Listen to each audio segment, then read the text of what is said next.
Good morning, everybody. Hey there. How's it all going? Good morning, Triplewood. Good morning, Honora. Good morning, Laka. And everybody else. Hi. How you doing? Good morning, lurkers. Good morning, everybody.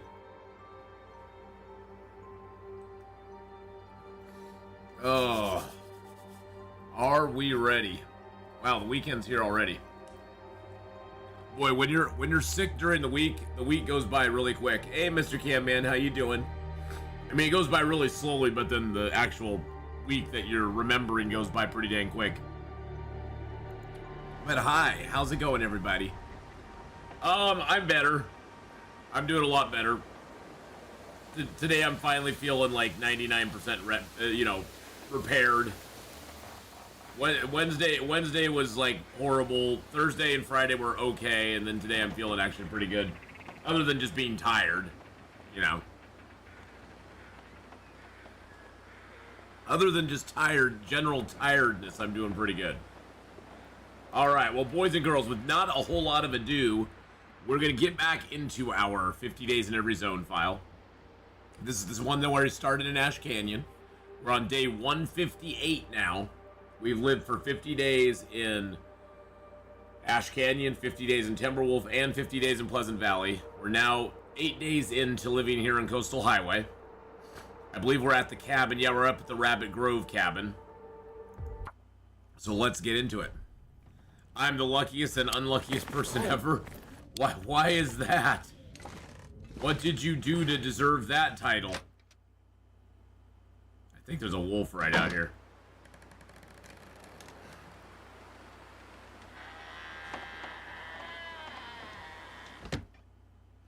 I think there's a wolf right out there. Did I put my traps down? I can't remember if I put my traps out. Yes, it does appear I did. Okay, good. All right. I do have that little bit of food left on me, so we'll choke some of that down. We do need to get some rest. Goodness gracious, we need to get some rest. What time of day is it? Oh, it is night. It is just on the cusp of nighttime, so that is always good. So we're going to make a loop up to the top. We've been picking all the cattails as we go up. We're going to make them loop up to the top, and then we're going to be coming back down. Oh my goodness, another person joined the rally. Nice. And we do have today and through Thursday, we have our sponsorship going, boys and girls. Ant Legion, if you want to help out, you want to help the stream out and support me with that. That's great. Just download the game using that code there. Or let's see if the link is actually working. Let's see if the bot's actually working or not. I don't know if it is. Hey, look at that. Or you can download it at that link there. Play the game to level 5. Join a rally. It takes about 30 minutes. It'll probably take you longer to get in a group, like a clan or whatever they're calling it, and join a rally than it does to get to level 5. Because you just have to wait for the somebody to start a rally, basically. That's the hardest thing, is waiting for somebody to start one. Okay, so we got some cattails, but the sponsorship's going great. As you can see, we've had a lot of people participating so far, so thank you so much, everybody who's participated. I really super appreciate it. Got a $1,000 gaming laptop for $500, with 5 minutes left on the sale. But I checked Long Dark on my PS5, and all my progress is gone, all my runs and badges, no idea why. Oh no. Hey, Panzer, how's it going? Atheenon, have you tested my tip on the rock stacks? I mean vending machines at the traders in 7 Days to Die. Why not build up the wall around the base so zombies don't pound your base walls? Build up the wall around your base. I haven't tried the rock stacks. I actually haven't played 7 Days to Die in like over a week now. So just, yeah, so I'm a little behind on that. But build up the base, build up the wall around the Horde Night base, or around my regular base, like my regular, like every night base, because I have built up the walls to like concrete on my Horde Night base now, so it's not like really a problem anymore. Any beachcombing experience? We found a couple things. We found some fish. Nothing really, Zappa. We haven't found a whole lot.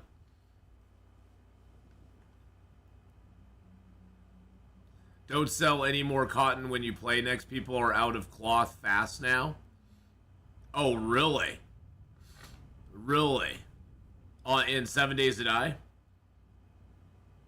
Around your crafting base, the outer walls with a gate. Oh, okay, I gotcha. Yeah, I need to probably do that. I've been very lax on building my crafting base. I've been very lax about it. Duct tape's way expensive now? What, even more expensive than it was before? Wait a second. Even more expensive than... Well, I'm glad to know that I believe on my file that I have right now going, I have like over 250, 300 cloth. So I'm glad I got a bunch of cloth at this moment. A bunch of it, so... I shouldn't have that problem, hopefully. Cross my fingers.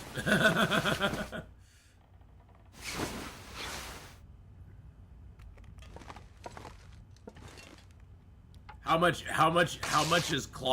does it take to make the duct tape now, cloth-wise? What did they change on it? Okay, let's rip those apart real quick.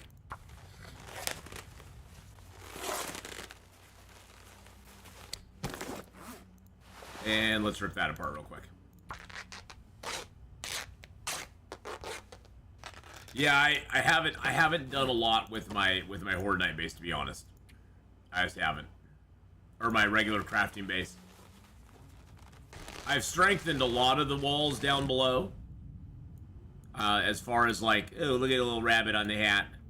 I've strengthened a bunch of my walls on the bottom part of the base, but I haven't done a ton with it, to be honest. Oh, I forgot to drop the fresh deer hide. Gosh dang it. Dag nabbit.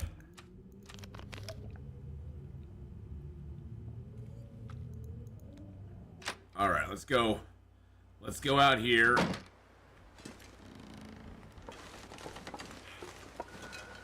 like we got a couple rabbits down there. That's great.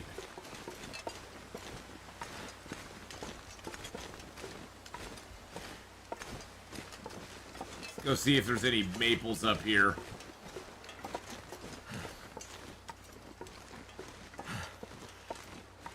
$50 cloth per duct tape? Why would they do that? That's weird. 50 cloth per duct tape now? Myself think the screamers are a pain in the neck. So I build a spike trap like the castles here. Keep the zombies out. Yeah, the screamers are the worst ones for sure, Panzer. The screamers are the worst. Because they bring all the boys to the yard.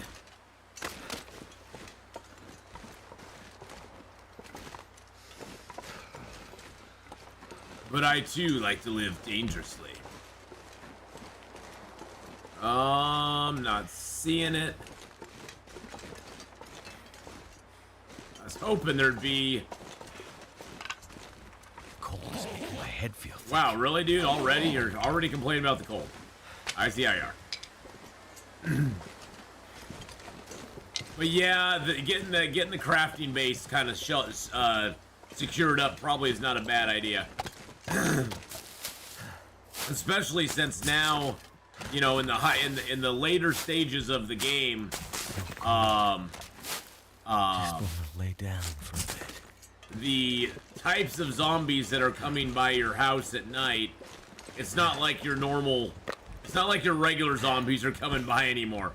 These are all the, you know, Too much stuff to you carry. start getting soldiers and guys in protective gear and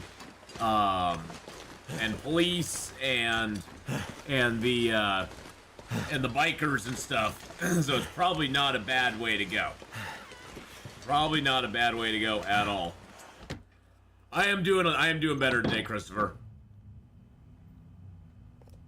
Finally starting to feel more human, so I'm feeling more human.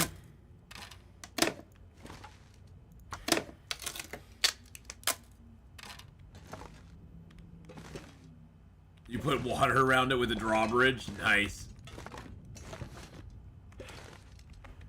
I think that's one of the things that I love most about 7 Days to Die, is that there's just such a variety of ways, you know, different designs and stuff that I've seen for bases and stuff, which is so cool. Is the wolf skin coat likely to be created today? Well, we're only 9 days into being here in Coastal Hightway, so it's another 41 game days before we can actually go to Desolation Point. Which means it's about probably 50 days before we'll have a wolfskin coat. We do have a little ways to go still.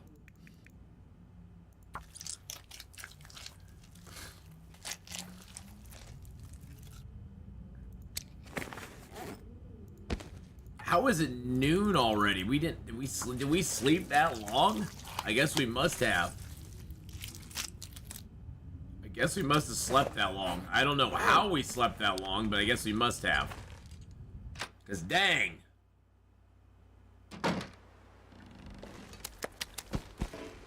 Perfect, there we go. Alright, let's put Mr. Bunny Rabs over here.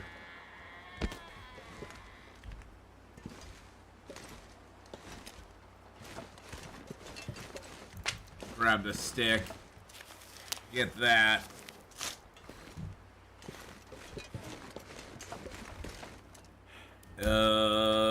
Yeah, let's just light a fire up over here real quick.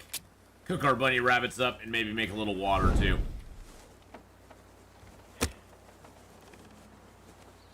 There we go.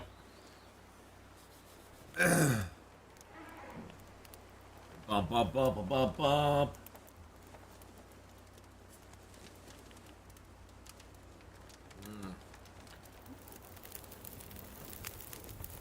That's less than mortals. No, it's easy to forget it, Christopher. It's easy to forget it because it's not even, it has nothing to do with that. It's just that, you know, doing the old interloper cha-cha, just don't have as many options.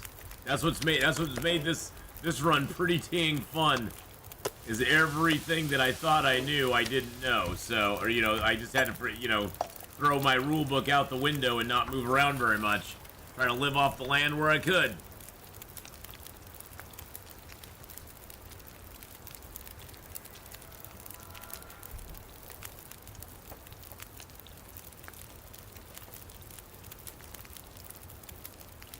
Hey, I'm going to a Highland Games event tomorrow because my sister's boyfriend is taking part in a sword fighting tournament. Wow, that's awesome. Hi, Leah. Hello, hello. Oh, I got to fall asleep to your voice now while listening to your VOD. Oh, and you slept hard. Nice. Instead of water, I put spikes to the zombs. Try to get me, and my walls are concrete on my basement. Looking for more steel to make stainless steel walls. Yeah, steel's the ultimate goal. I usually don't go. I mean, I usually don't end up upgrading my walls to steel. On my, usually I find concrete's good enough for my walls of my crafting house. But yes, I do like steel. It's just so expensive. It's so expensive to do steel walls. And usually I find that concrete's pretty dang good. I mean, it's nice to get them if you can do it. If you have enough steel, I'd go for it. I just usually reserve my steel for my Horde Night base.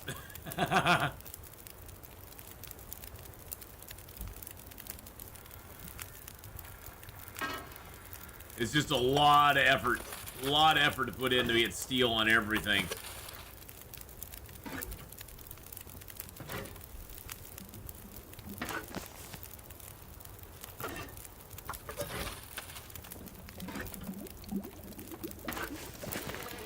I might have to drop some gear.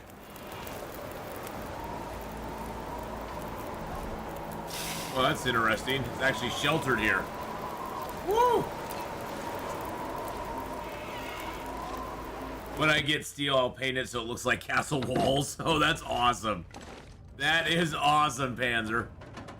Yeah, if you do that, I would love to see that. I don't know. I gotta make sure this link works. I would love to see a picture of that up on like the Discord. I just have to see if this link even works because Discord always kicks me out. Oh, good. There it is. Nice. Excellent. So that actually still works now. Yay. So yeah, I'd love to see it up on the Discord. That would be so cool. So freaking cool.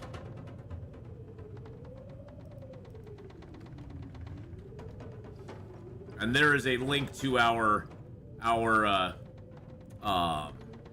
sponsorship we have going right now.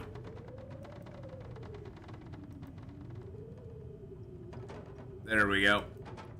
I'm just gonna pin that right to the top there. I like being able to pin stuff. It makes me so happy.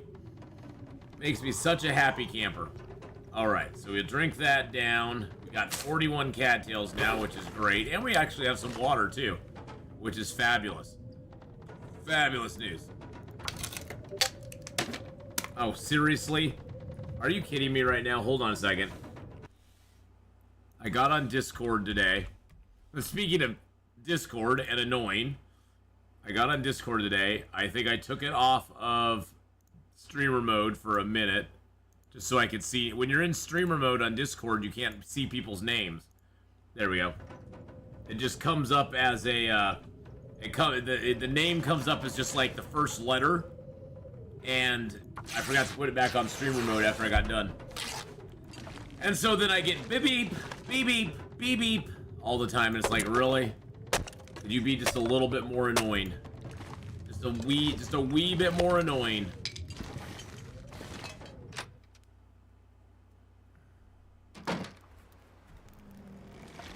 Oh yeah, that picture Kiro made. I love that, Honora. Definitely. I love that. I was like, oh my god. It's a picture. It's a me, yo. It's a picture of me. Starting to weigh me down. I thought that was awesome.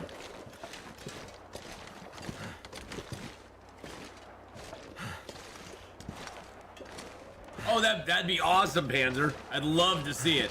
And thank you, by the way, Panzer. I know I don't respond to all your comments, but I appreciate all the comments you leave on the videos and stuff. I really, truly do. Hey, thank you for all those. You have some really good insights. In there. So thank you so much for all your comments on the videos. I really super appreciate it. Panzer, and like I said, I don't respond to all of them, but I do actually read all of them. I'm goofy like that.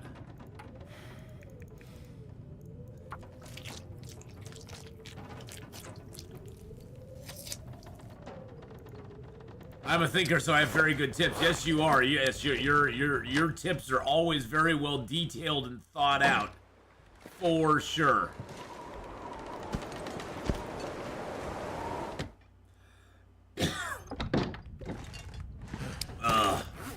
All right.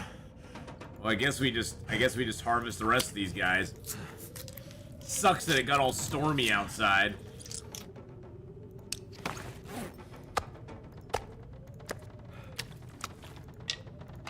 I'm probably not gonna take the guts with me just because that's a lot of stinky news on me, and I don't have any weapons to protect myself. So I'll probably leave the guts behind, but at least I'll be able to carry, you know, some of the stuff with me, and at least I'll have them here. So we've got lots of places scattered around Coastal Highway now, and we just have little bits and bobs of gear laying around. So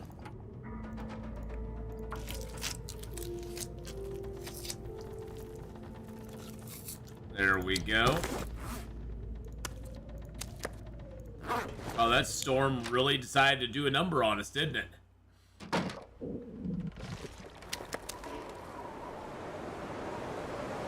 That storm really decided to do a number on us. Alright, so we need to drink down some water.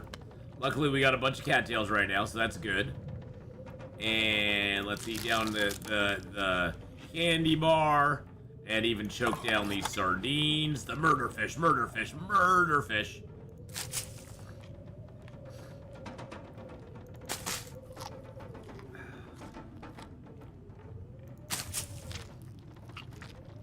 Well, what a way to spend a day. Just go out and do a whole lot of nothing.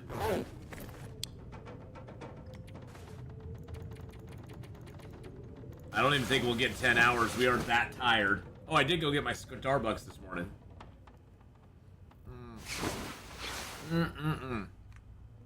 Yum. My caramel frappuccino.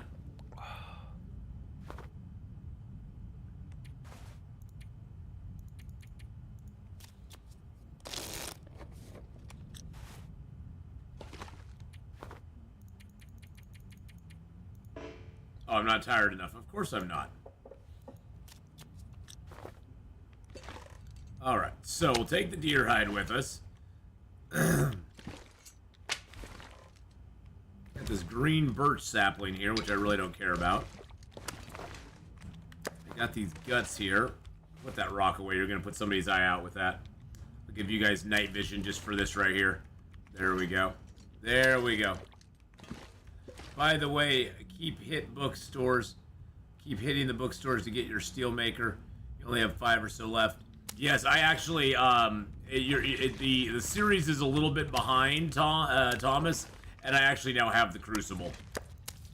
I finally got enough, no spoilers, but I finally did get enough to make steel. I got 75, so I do have those. So it's very nice. It's very nice to finally be able to make steel myself and not have to just go scavenge it off light poles.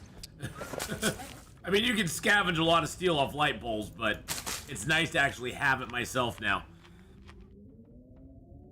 where I can actually make it myself.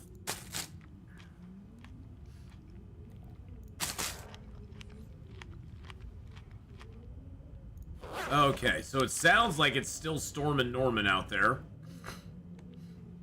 But let's go. Let's go.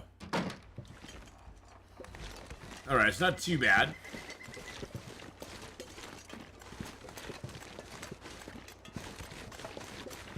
This has been a good little rabbit spot.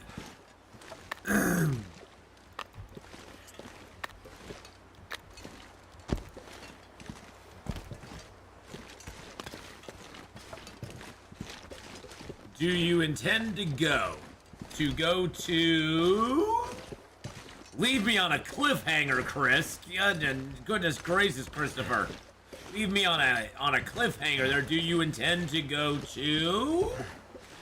Desolation Point? Yes. Yep. Yeah, the plan right now is to go to Desolation Point after we're done with Crumbling and Coastal Highway. And then Black Rock may be my next target. I may actually target Black Rock as my next place to go to. For the pure fact that it would get it out of... Oh, I know. I was giving you a bad time. For the pure fact that if I go to Black Rock first and get that out of the way, then I don't have to come back to this side of the map. Basically, all we'll have is Mystery Lake and the other side of the map to do and be done. Because that way, all we'd have to do is this side of the map here. And really, Black Rock doesn't have anything in it other than a bunch of crappy timber wolves that will just annoy the crap out of me. But I'll have a bow and arrow. And that'll make everything better.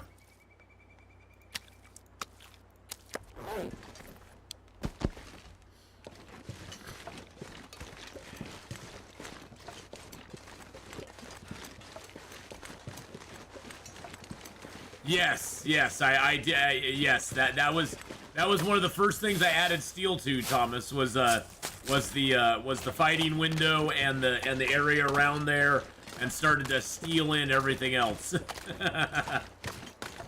Takes a lot of steel though. Oh my gosh, it takes so much steel. How do you get to Black Rock from Desolation Point?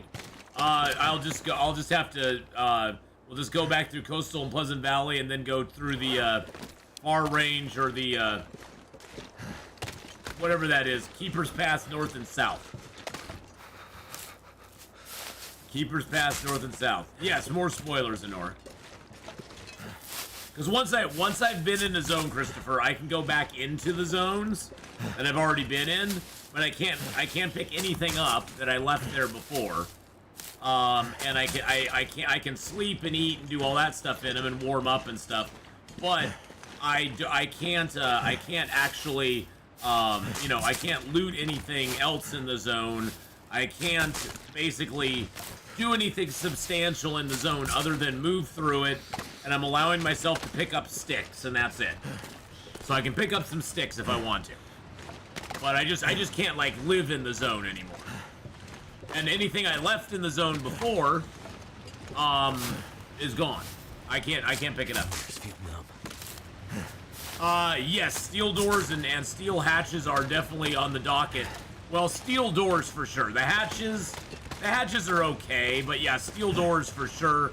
And then the hatches, if I get enough steel, those are definitely on tap for sure.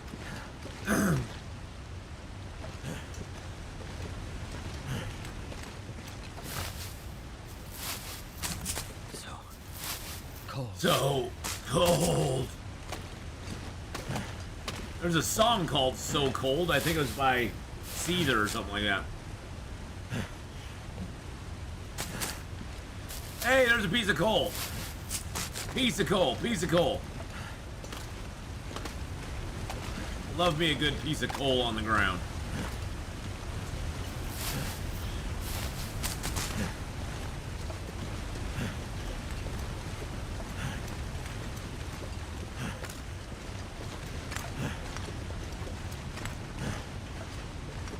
Just got forewarning, I got duck out after YouTube for an hour or two. Oh, that's okay. Don't worry about it.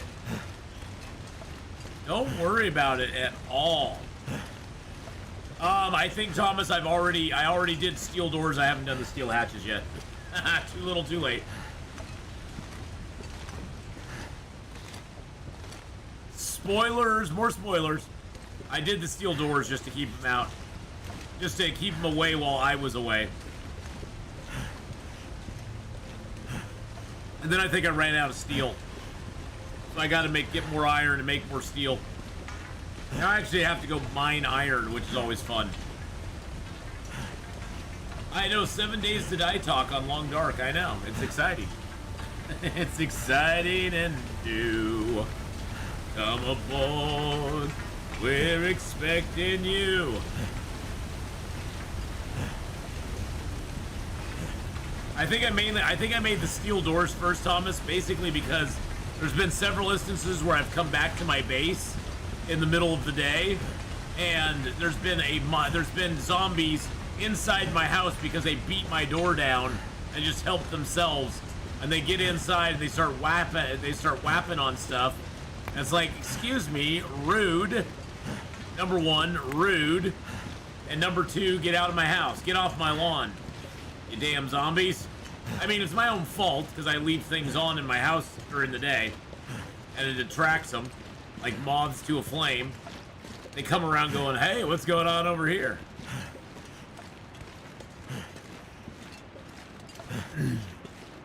It'd be cool if this tunnel went somewhere someday. I think right now this tunnel, yeah, see this tunnel, if it went to a zone over here, that'd be so awesome. Like, I don't know, Perseverance Mills. Just saying, hey, Jack Pistachio, how you doing, buddy?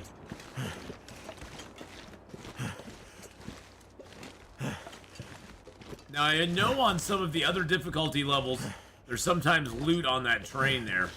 Not on Interloper, unfortunately. Not for me, anyway. Because the game don't love me.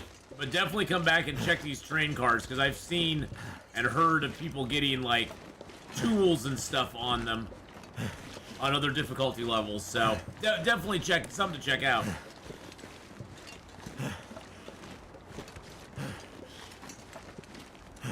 Figured I'd check him back in there because why not? Why not? Well, whatever you have to take care of, Honora, today, you go take care of it. We'll be here when you get back, so...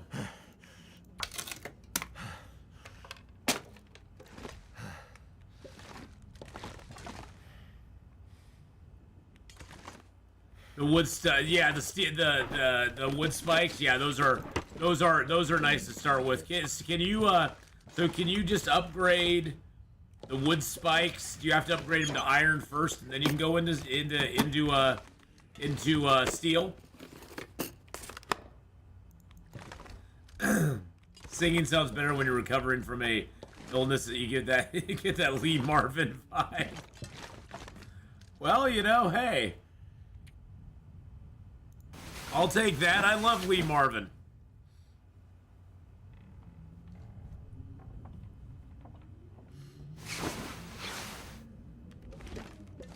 That sounds like a storm outside. That's fabulous news.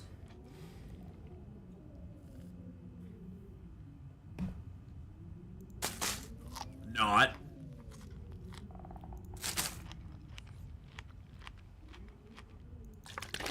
All right, let's head down the hill. We got the trailer and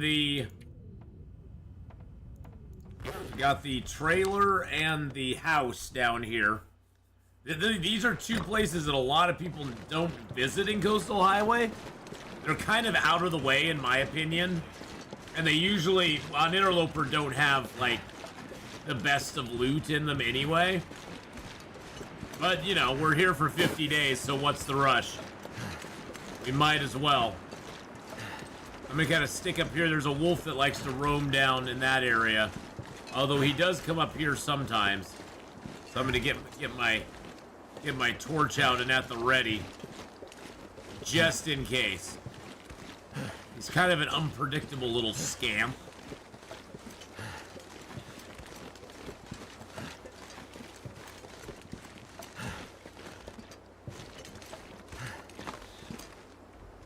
I think I'll go the long way around here.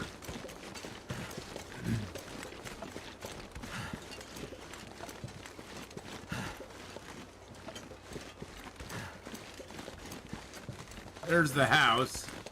The trailer's over closer to the road. We'll go to the house first. You know, let's go to the trailer first.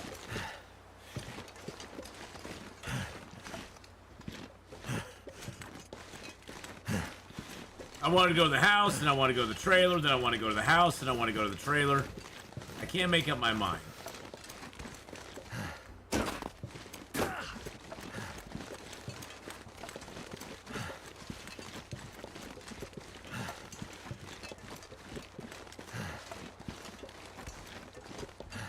Oh wait, did I already go? I already went past. Oh shoot, I already went past where the trailer is.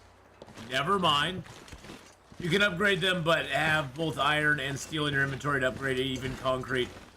But those three, I remember I played Alpha 20 until a new game when Alpha 21 came out. Okay, cool. Yeah, I was wondering about that because a lot of the upgrade stuff has changed now in Alpha 21. Like you can't upgrade, your hatches don't like upgrade like they used to in Alpha 20. It's different now.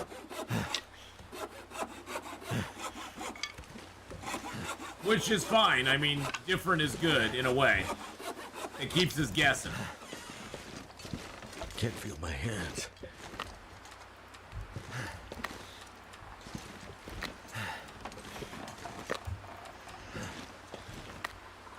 There we go. Get some traps down. Some rabbits in the trap. Some rabbits in the trap. Why does it feel like another blizzard's coming on? It just feels like a blizzard's gonna be happening here very, so cold in my life. Very, very soon. What it seems like to me, anyway.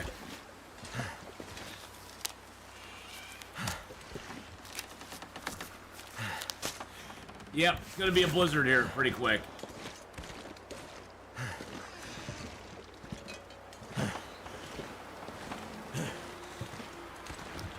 Gonna be a blizzard pretty quick. The game likes me. It really, really likes me. Oh, there's a can there. That's kind of nice. Haven't seen too many cans this game. Take that metal pail there.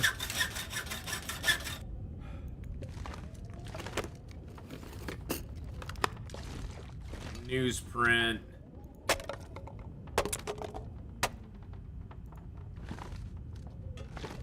Don't need that. I always want to pick the cassette tapes up. I don't know why. I see the cassette tapes and I'm like, I want to pick that up. At least 7 Days to Die and Long Dark have... Ooh.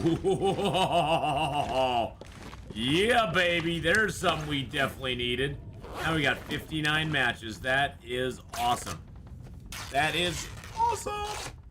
All right. We're almost warm. Let's break down this crate real quick. That should warm us up. There we go.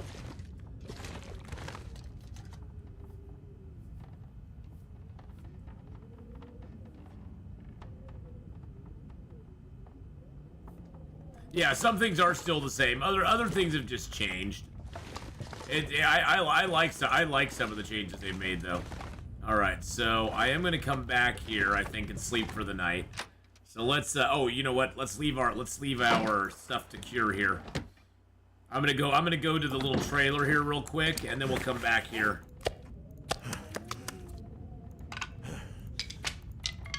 There we go. Hey, good morning, Mrs. Honey Potter. Good evening. Good morning, good evening. Good evening, Mrs. Honey Potter. How are you? How are you, my dear? Hope things are going well for you. Oh, things are going pretty good. Had a busy morning. Need to get out and about. You know what could work? Musical instruments that don't need power. Using them helps with sleeping and releasing cabin fever risk. Possibly added in part 6, safe house customization. That'd be kind of cool.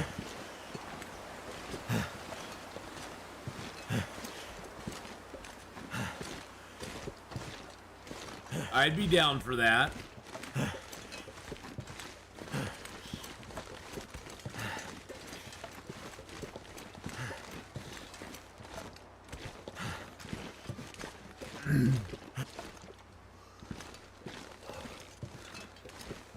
If you're gonna use them, dig around your base so you can place 3 rows of spikes. And sort of down in a... You just dig down like 1 block, Thomas, and then place the spikes in there. So they sort of have to walk over the spikes.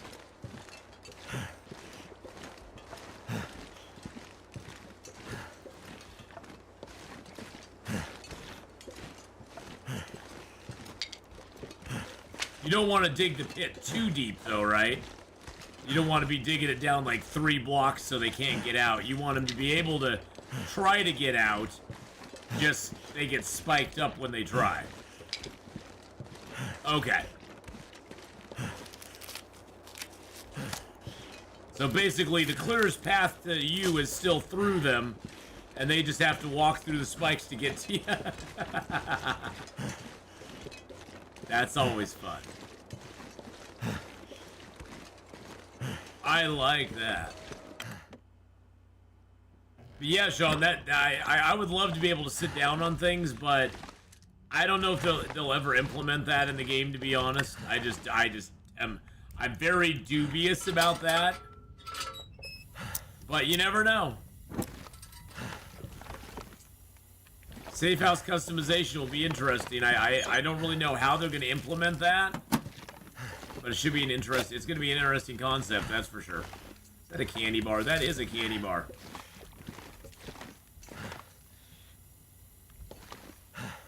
Well, my personal opinion is that reading books and stuff should not count towards cabin fever.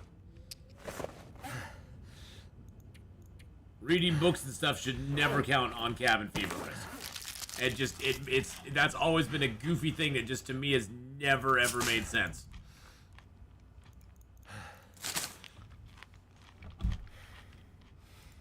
Speaking as someone who spent hours and hours and hours and hours and hours inside reading books as a youngster, I never got cabin fever from it. Never ever got cabin fever from it. Never got stir crazy. Well, we've been wanting like yo-yo tricks and other things in the game for a while too.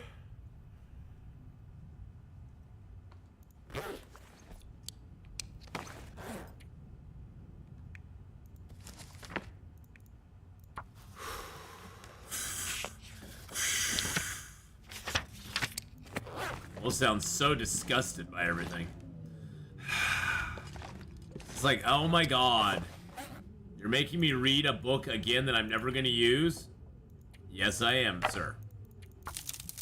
Yes, I am. I guess we'll have to sleep here for the night. We'll go back to the other place tomorrow. Let's see. Do I have any heavy teas? No, I do not, except for my birch bark. But I do have some of these to do, so we'll do that real quick. I think I need to lay down. Yeah, well, I think you need to shush up. Shush it. Shush it, my fine young cannibal.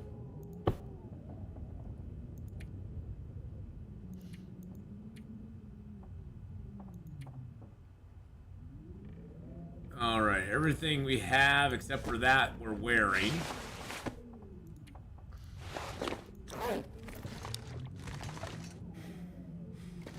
You could whittle a flute from a stick, that would work. I don't know if Will has the skills to do that.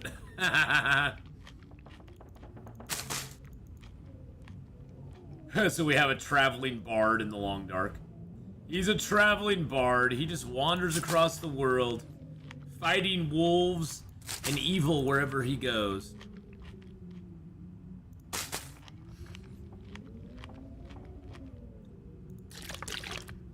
Alright, let's get some sleep with Will here. What time of day is it, though? I don't know. The drawbridge thing? Yeah. Yep.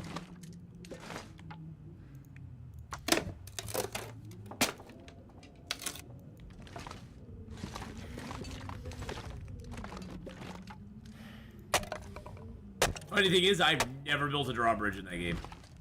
So I'd have to look into that. I'd have to look into it. Is your drawbridge, is the drawbridge thing powered? Is that something you have to have power for?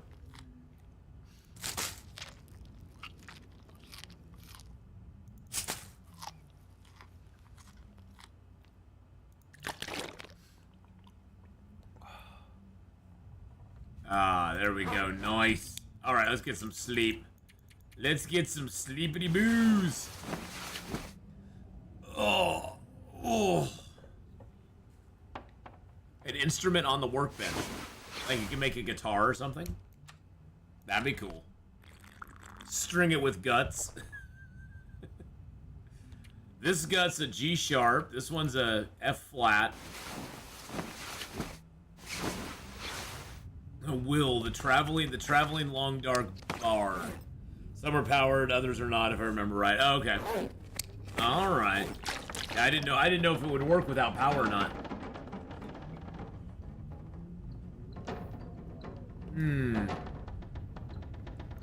Love me a little bit of that. Is it storming outside right now? No, okay.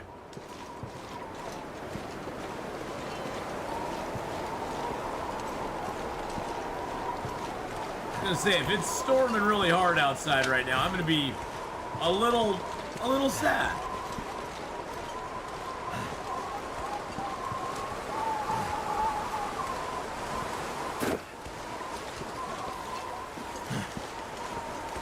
I want those trees really badly, but I know I probably need to go back this way.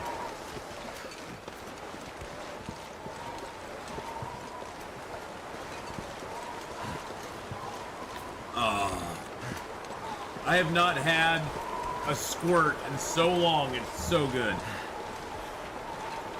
Gonna have a shower before you settle down. All right, go get a shower, Miss Honeypot. Get all nice and relaxed.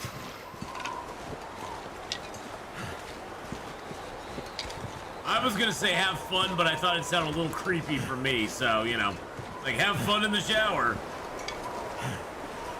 Sounds a little weird, you know. I'm just saying. I'm just saying. Escape this cold. I'm glad you said it, Nora, and I didn't. That's all I'm saying.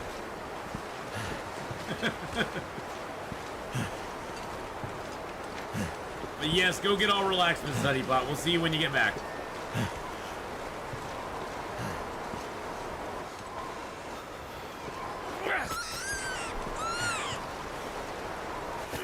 Really? Seriously? Do you see that? I tried to pick him up and it was like, nah. Really? He got so close that he got scared.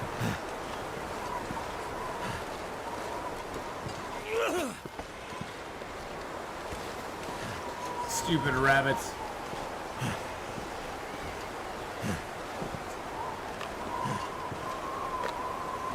That'll come in handy.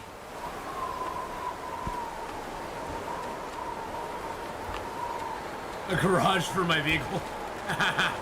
all I have is a bicycle. My bicycle is my vehicle. I've exceeded my rabbit quota. Yeah, the devs are like, yeah, you can't catch any more rabbits, sir. Your rabbit quota has been exceeded. You have exceeded your rabbit quota. No more rabbits for you, sir. Yeah, right now all I have is the bicycle, so garage for vehicles is something I've not really concerned myself with a whole lot.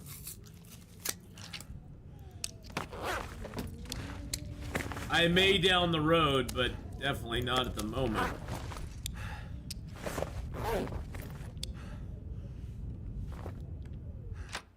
All right, let's go ahead. Just put these rabbits out here.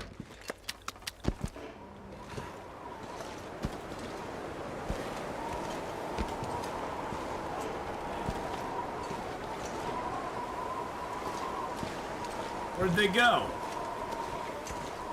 I was gonna come out and get some more rabbits. Where'd they all go to? They went, no, you killed our brothers. Now we shall run away from you. You jerks. You jerks of rabbits. Wow. Rabbits are just jerks. That's all I can say. They're just plain mean. That's all I gotta say about that.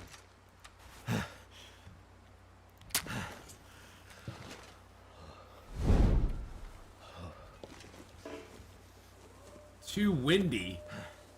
There's no wind. How can it be too? We get some weird ass messages lately. How can it be too windy? There's no wind. There's no wind. I did build one to have my inventory free for more loot back in 20. Oh yeah. Oh yeah, the garage is definitely something I want to get eventually. That did it. It's a lot harder now in 21 to get a vehicle though, for sure. Vehicles don't come as easy as they used to. That's for dang sure.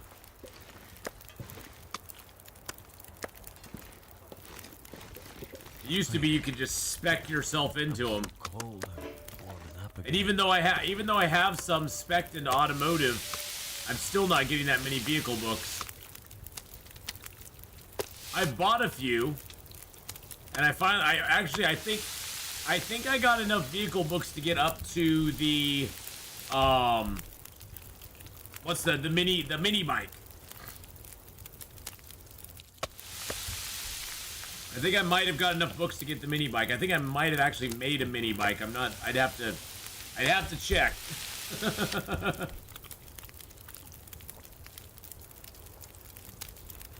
Yum yum yum. All right.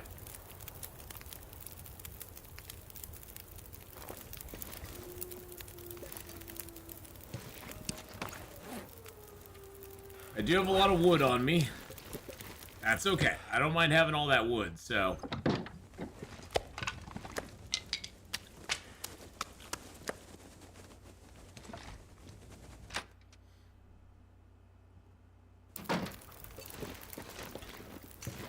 Let's grab our traps.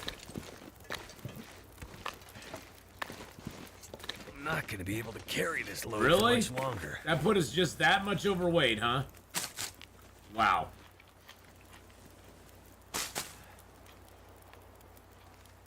Unbelievable.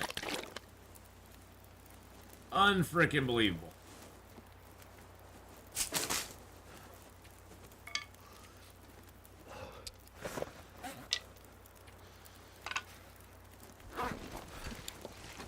Unbelievable.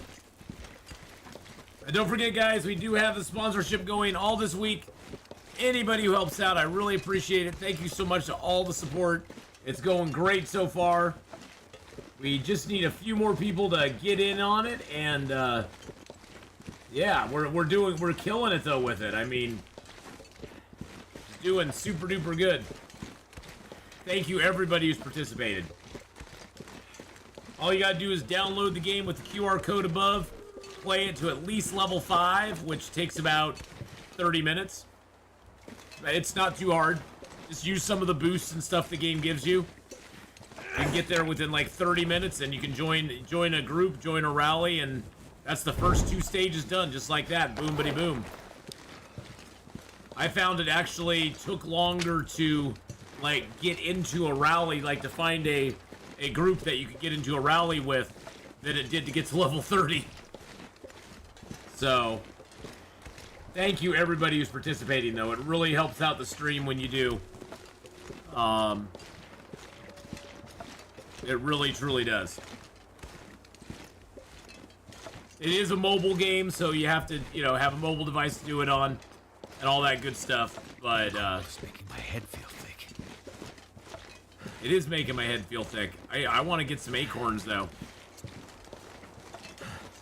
So I don't want to hear about your head being thick. You're thick. You're Mr. Thickety Thick Thick Thicks from Thicksville. You're the mayor of Thicksville.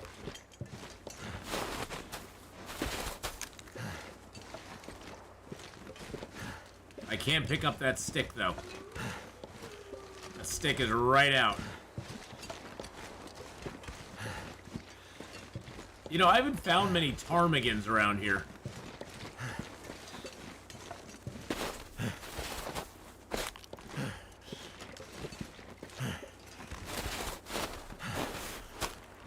I don't think I got one ptarmigan all the time I was in Pleasant Valley. I don't think I got one.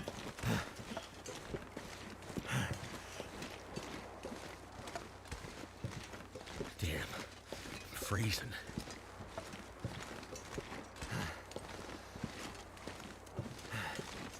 I've been listening for him, too.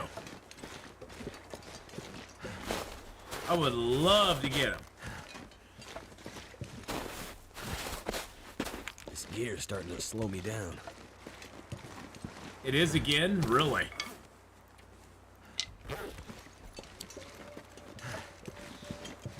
Oop.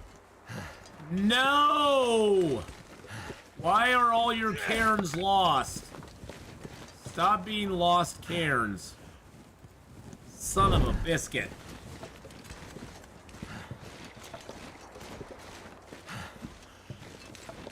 Now, for me, Panzer, I love the motorcycle. I like the motorcycle even more than the 4x4.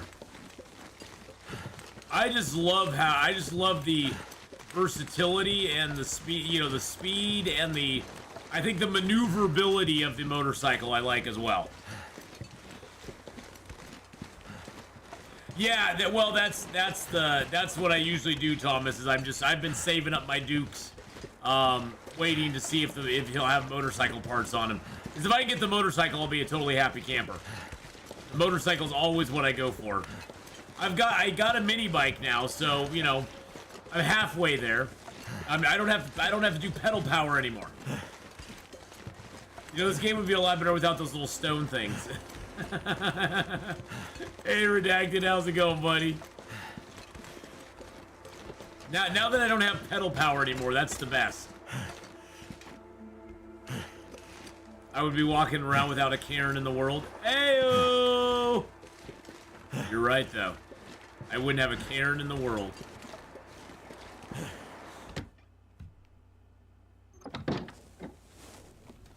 I can't believe you just did that. Well, I can, but I can't.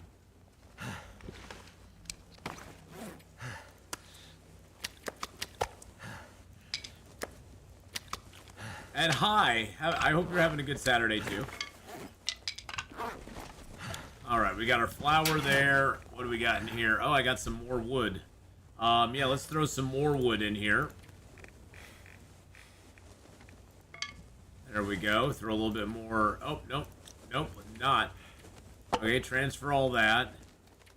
Transfer all that. Yeah, I know it's a lot of gear. You've already told me that once before. Alright, let's put the sticks in there then. Let's put the sticks in there. Well, just because it's super expensive. You can make the motorbike at any time you want. The motorbike, the 4x4, and Alpha 21, you can make them anytime you want. You just have to have the parts for them. The parts are what unlock. You actually unlock the parts in the game. You don't actually unlock the vehicle like you did in Alpha 20. And the parts are way cheaper. And the Duke and the guys don't have a stash anymore. None of the vendors have stashes any longer. The little vault stash thing is gone as far as I can see. I haven't seen one on them anyway. So that I don't even know if that exists any longer. I don't think it does. It may, and I'm just misinterpreting what I'm seeing on there. But yeah, I haven't seen those guys with a stash like they used to have. And the nice thing is that you for way less Dukes, you can just buy the parts. And you can put it together if you want to. All you have to have is the, tires and the engine and stuff. But I'd rather spend my Dukes on other things. Transportation to me is the least of my problems. I can get transport pretty much anytime I want. And I have a mini bike now anyway, so as long as I don't have to pedal my way around anymore, that's what I want. How many days left for Coastal Highway? I think it's like 39. 39 days now. 39, yeah. 39 days. But yeah, I mean, if I could find one fully made, I'd be happy with that. But you can just buy the parts too. And I've seen parts for the stuff appear a lot more often. I saw mini bike parts appearing on the vendor way before I had the mini bike available, or before I was able to make them. So I finally was able to buy enough books from the vendor to be able to just make the mini bike, which made me very happy. Made me very, very happy to do that. All right, let's grab the sticks. Too heavy. Really? Oh no, you aren't too heavy. Chill out, dude. Big drama queen. Too heavy. Oh. That's a blizzard. My fingers feel numb. That's a blizzard right there, boys and girls.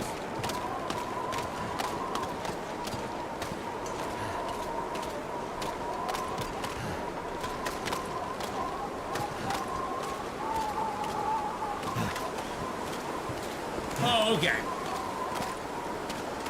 Yeah, I just don't. I may buy one eventually from him, but for me, it's kind of like, yeah, whatever.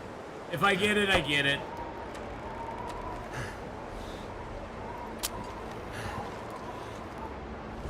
I'm personally glad you just can't push to get the vehicles anymore. I think it makes the game a little more interesting. Myself, I know there's a lot of people who just like that was like their whole game strategy was to push for vehicles. The thing I found though too is that with the new city setups in 7 days, you don't need to with the new city setup, you don't really need to go. It used to be you had to range really far to find a lot of stuff, and now with the new cities that they have in 7 days in Alpha 21, I mean, you can stay in one area pretty easily for a long period of time and never run out of stuff to do, which is kind of cool. It worked. They got a good mix of like hard POIs and easier POIs, housing areas, and high level POIs that you can go to, which is pretty cool.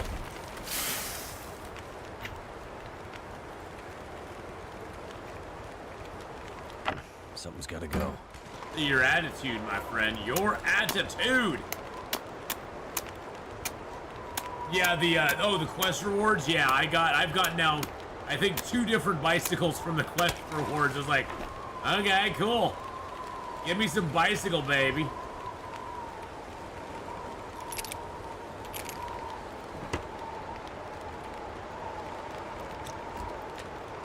All right, let's see what we can get, boys and girls. Let's see what we can get.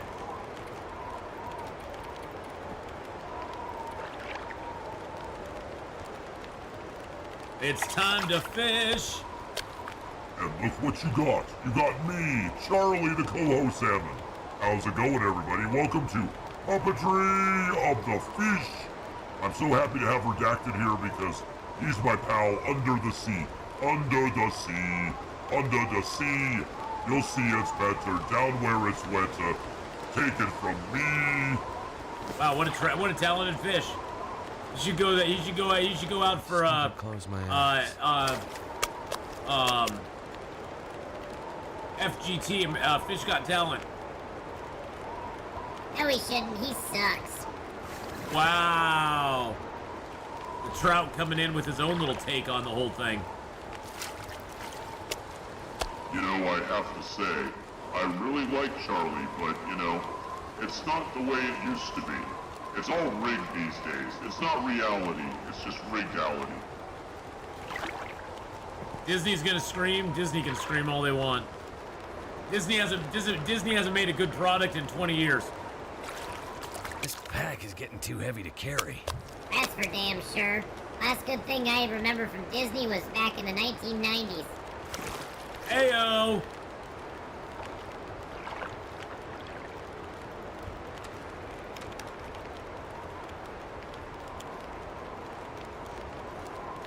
All right, let's making me feel really Oh, tired. shushaby, you're fine. You are fine. Where is my fish? There it is, finally. It's been that long since Disney's made something good. It's scary how long it's been since Disney's had a good product. It's absolutely freaking terrifying.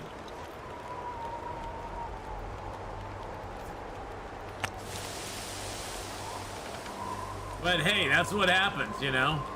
There's only so many ideas out there, I guess.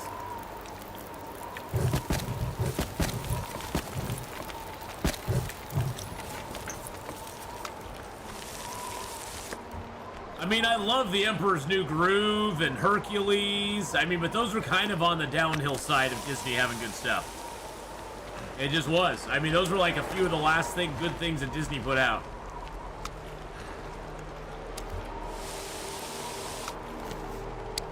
All right, let's see about chopping this fish up. Ah, there's some bait. I need to drop There's some bait.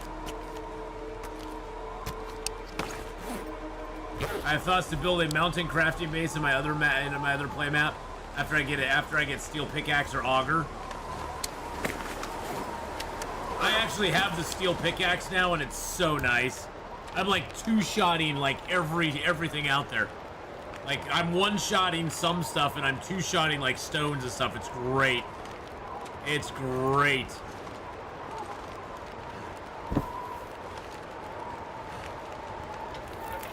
And you know, BC, I don't even think it's so much politics. It's just when companies stop, when a company stops being interested in entertaining, and they're interested more in like pushing an agenda, whatever agenda it is. I don't care, left, right, or center. Just entertain us. That's all we want. What worked in the 80s, what worked in the 90s.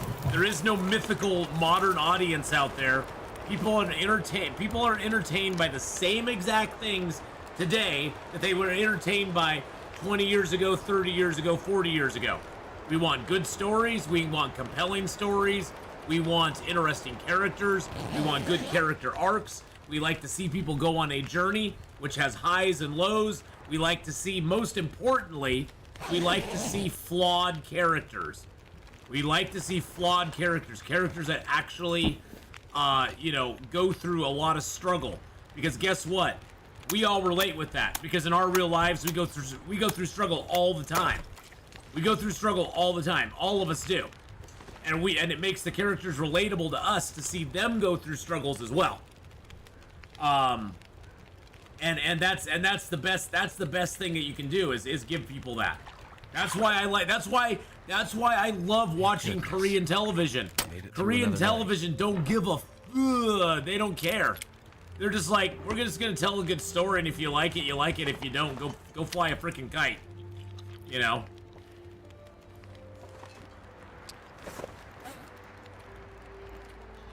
Korean television gives good stuff. I mean, they're quite good with the things that they have.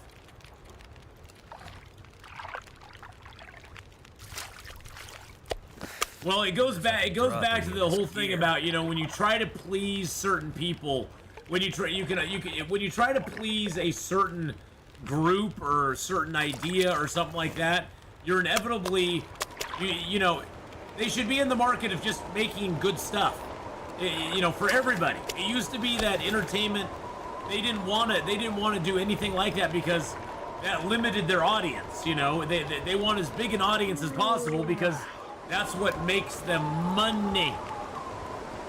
And that's what it's all about, is making money. I saw an ad from Disney which went through a bunch of clips. I thought to myself, yep, that's why I don't pay for Disney Plus. Yeah, I stopped my Disney Plus a long time ago.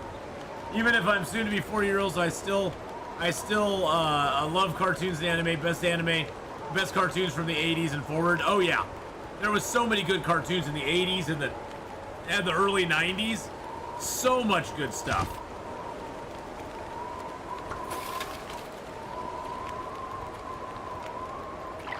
So many good things.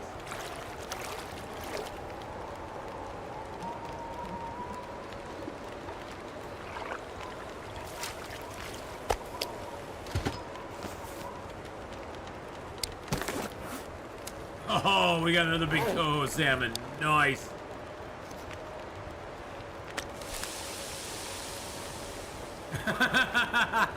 So I love Lord of the Rings. Can you imagine what it'd be like if it was made today? Oh wait, we got rangs of power.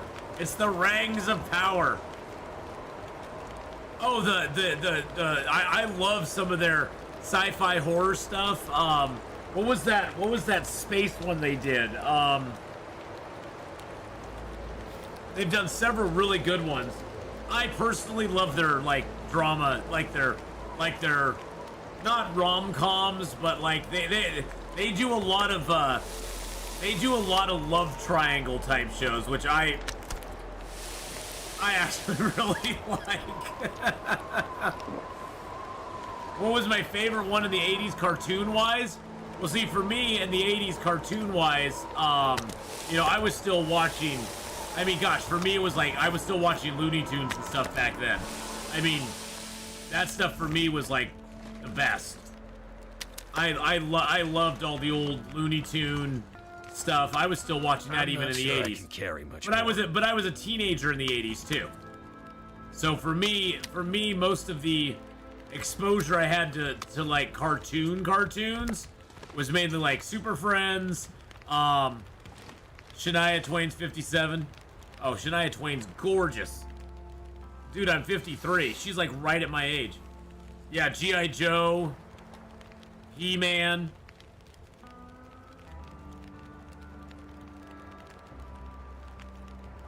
Yeah, she's 50. Is she really 53 or 56?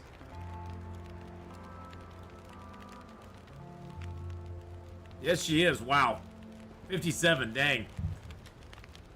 See, I didn't ever watch Transformers very much. I watched a lot of Voltron. I liked my Voltron back then. But G.I. Joe, He-Man, that was back in the time when all the cartoons were a way to promote their toy lines. I mean, let's just be honest. That's how they promoted toys back then, was just cartoons. Voltron, the one with the gun. Voltron was the one that had the big sword. That was the one that had the big huge sword. He goes, and he had a big huge sword. It was kind of a Americanized. Yeah, it had the 5 lions that would all form together. It was basically Voltron is basically Mighty Morphin Power Rangers. Let's just say Mighty Morphin Power Rangers is basically Voltron. Oh, the one where you could have a. Oh, you're thinking of Duck Hunt. No. That was not it. Captain Power. Never was into Captain Power. Never was into Captain Power. Wasn't ever my thing.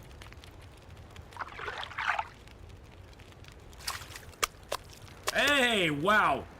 Holy moly, I'm a big fish. And I sound like a little fish, but I'm a big fish. Big fish. Look at me. Look at that. Look at all those calories. Yum, yum, yum. This pack is getting kind of heavy. Feels like night is coming. I'm mainly sitting out here doing this fishing because I want to have less cabin fever risk at this point.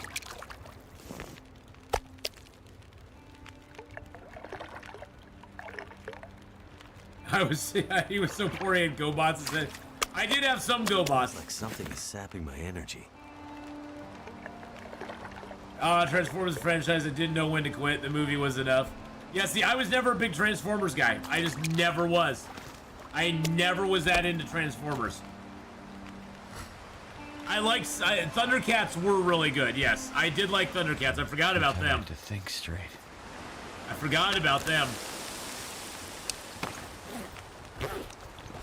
Thundercats is really good. Yeah, I think redacted. I think that's why I didn't have a lot of Transformers either. They were fairly expensive. My parents didn't have a lot of money, and G.I. Joe and Star Wars toys were way cheaper. Thundercats, ho! He's fighting for freedom wherever there's trouble. G.I. Joe is there. The more you know. Knowing is half the battle, boys and girls. I might have to drop some gear. Yo, Joe.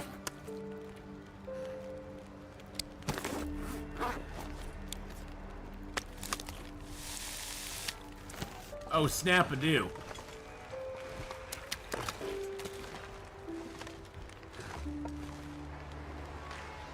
Same for the Fast and Furious franchise. The first 3 movies was enough. Oh yeah, well, that's the other problem. So there's several problems right now.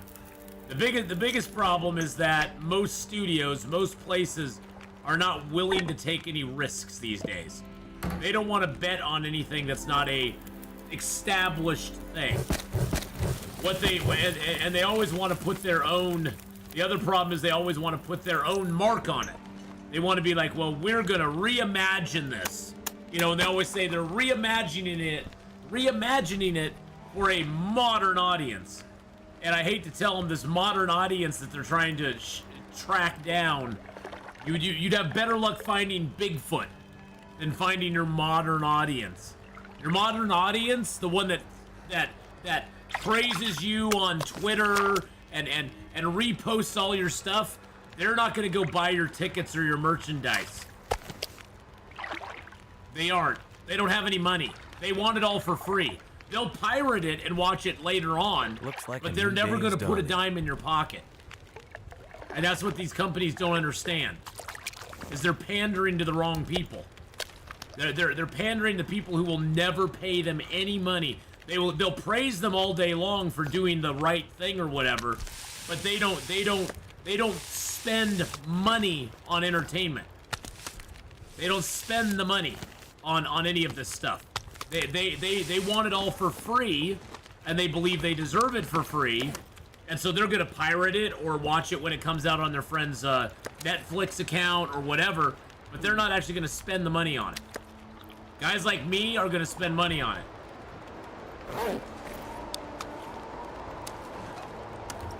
Because that's what we do. But a lot of places just don't get that. Because so many places have been fooled. So many places have been fooled into thinking that Twitter's real life, and it's sad. Look at all those cohos we have. Yum yum.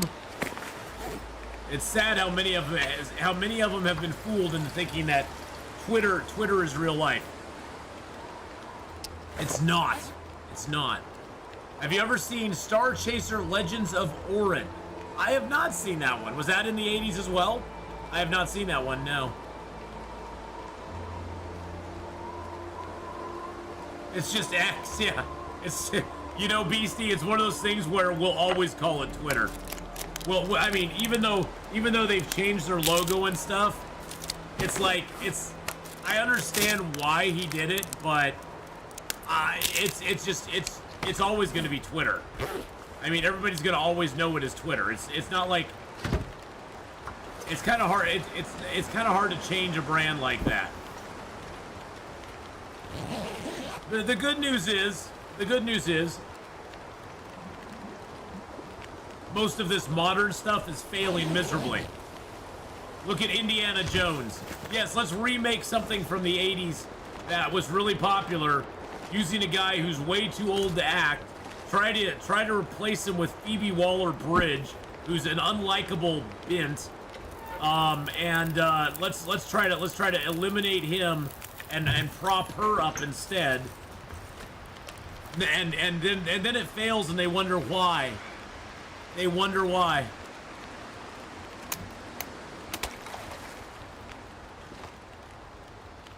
So what do you call a tweet now? An X, I guess. It's like X marks the spot, baby.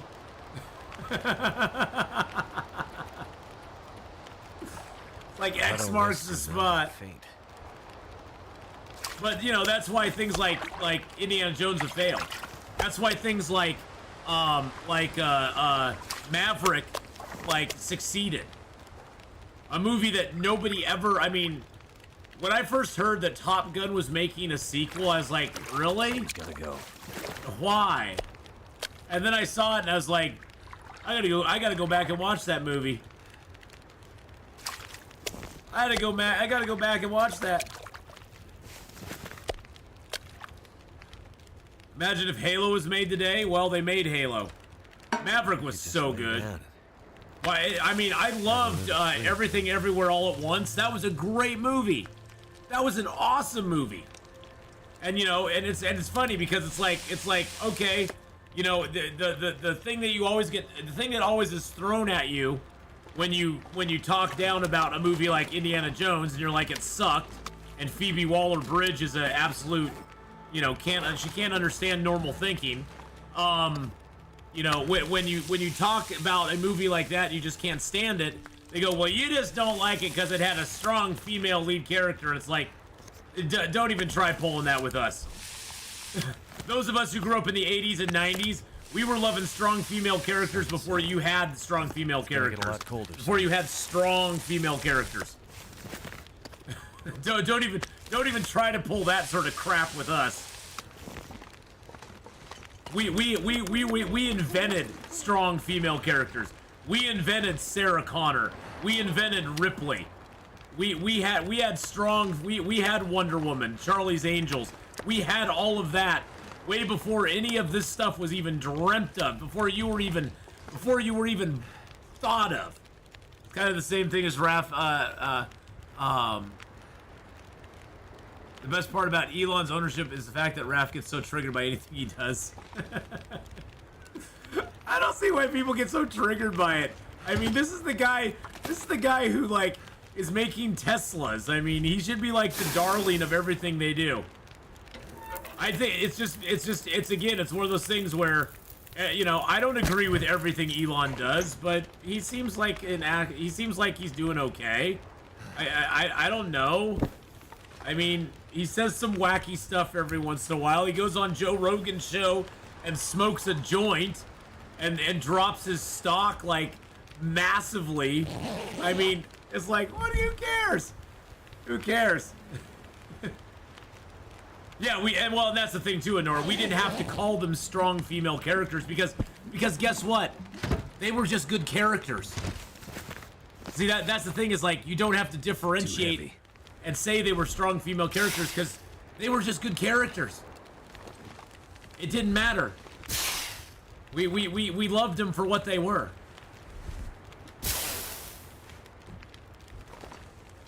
We thought they were pretty dang awesome. Yeah, well, that's the thing. It's the whole thing about when you have to call something, when you have to label something, when you have to label it a certain thing, it probably isn't. You know, it's the whole thing about, like, what was that quote in Game of Thrones? Someone who has to call themselves king, somebody who has to proclaim themselves to be a king is not a king. You know, when Joffrey's grandfather was talking to him or whatever, and kind of deriding him, you know, and telling him, hey, if you have to like call yourself the king, then you're not really the king. A real king doesn't have to call themselves a king. What anime have I seen? Oh, I've seen a bunch of older animes. It's mainly like Mobile Suit Gundam, the old Captain Harlock, a bunch of different stuff from back then when I was running the comic book shop. There was a bunch of stuff I ran through. Can't remember it all. The old Appleseed, of course, Akira. Yeah, Akira was one of the best. I loved Akira. But I've watched some newer stuff as well.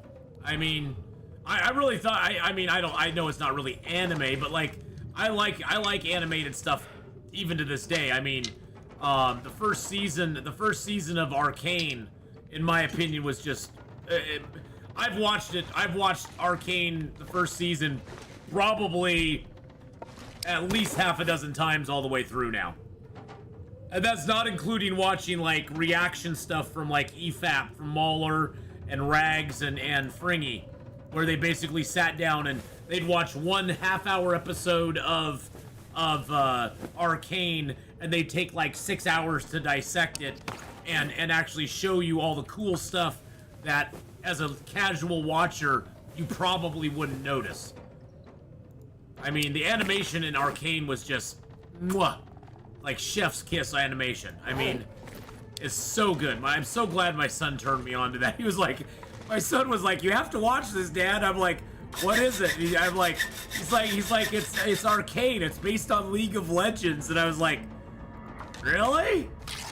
You think I'm gonna like that? I can't stand the League of Legends, I can't stand the League of Legends, I need to drop something. Animated thing, or the video game. It's like, no, you gotta watch it, Robotech was, I never got into Robotech back then. I've watched some Robotech, but I never got into it as much. The Attack on Titan is really good as well. Yeah, the Attack on Titan is really good. FMA and Bleach were your favorite of the classic ones. Hey, Gen X Gaming Girl, how you doing? Let's see, what was another one I watched back then? I'm just Vampire Hunter D. Thank you, Fire Monkey Rob. I was going. I knew this one. It was a vampire and there was a D in it. Couldn't remember what it was, but yes, Vampire Hunter D. I did watch that one back in the day. There was a lot. I mean, there was just a lot of good stuff back then, though. I mean, it's like, see, the funny thing is, back in the 80s and early 90s, it was like, go into a place that had some anime and just throw a dart at any of it, and generally, most of it would be good. I mean, it was hard to find, but then again, in the 80s and 90s, it was hard to find a bad comic book.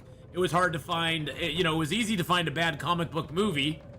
I mean, the streets are littered with bad comic book movies from the 80s and 90s, but comic books themselves, movies themselves in general, most of them were pretty good. Even the crappy ones were good.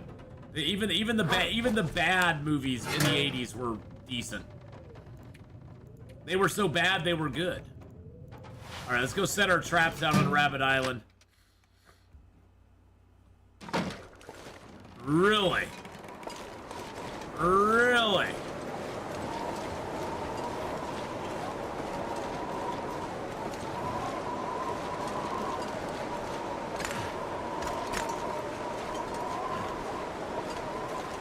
Well, the good news is the wolves won't be out, I guess.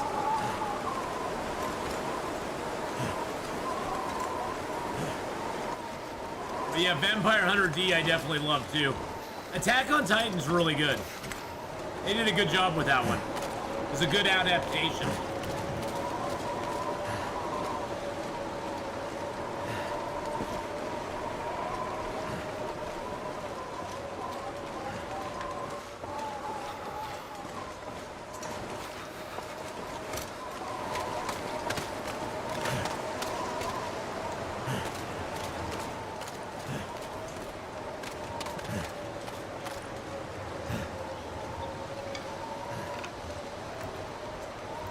But yeah, I mean, modern entertainment will get it.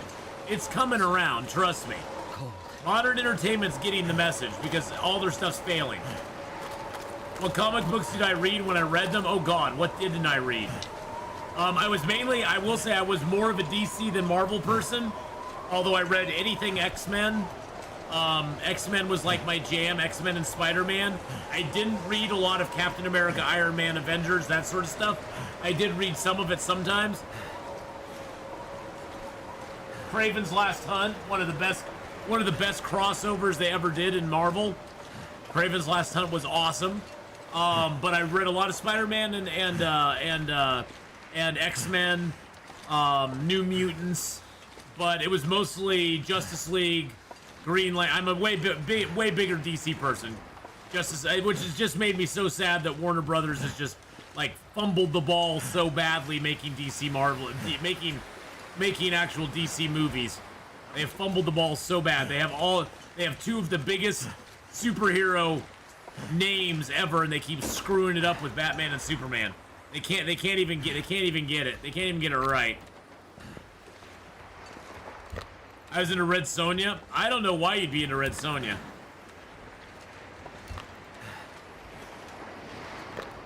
I remember when the first Red Sonja came out. Oh, dubbed anime is a crime against humanity. You must watch anime in the original, my friends. Dubbing of anime is wrong. Yeah,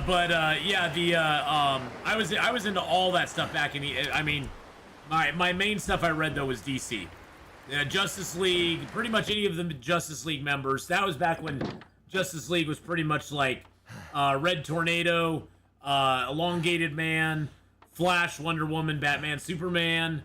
They'd sprinkle in some other guys here and there. The Justice League was always kind of changing up. I did get into like the West Coast Avengers when they came out. They had like Wonder Man in that, which was hilarious because Wonder Man was basically like he was Wonder Man was like so wild with his stuff. He was like he could do one power at a time. Hey, Ath, can you tell me what's new, different about beachcombing now? Beachcombing's a lot easier to do. There's a lot more stuff on the beaches. Let's just put it that way. A lot more things on the beaches than there used to be.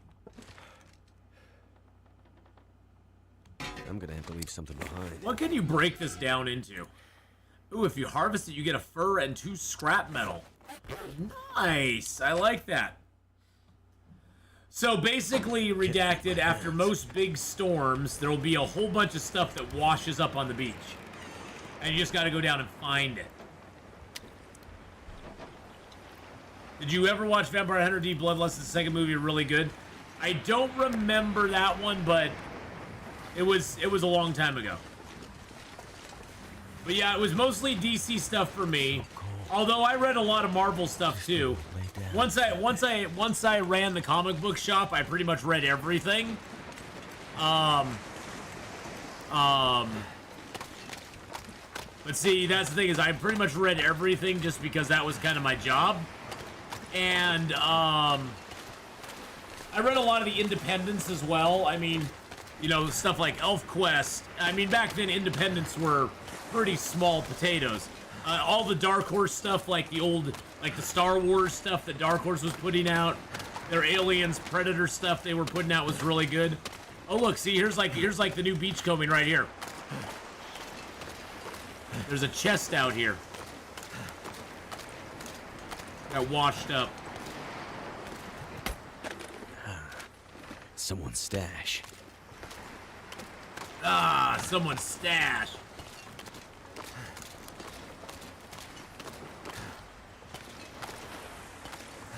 Piece of birch bark.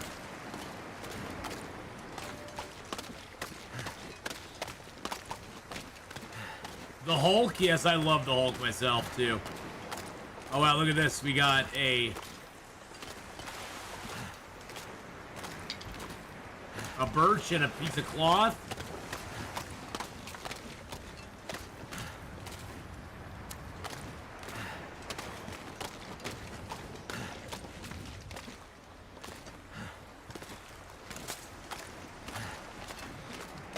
salmon and a cattail. See, that's the sort of stuff you get on beachcombing now. Beachcombing is way better than it used to be. Yeah. And that's after one storm. Every storm that happens, stuff washes up. Beachcombing, in my opinion, on interloper is a little overpowered at the moment. A little overpowered. Yeah, I liked the Hulk before they did the whole gray Hulk thing. I wasn't a big fan of the gray Hulk, regular Hulk, the smart... I never liked the idea of a smart Hulk. That was just like... To me, that just like... That was antithetical to what the Hulk was all about.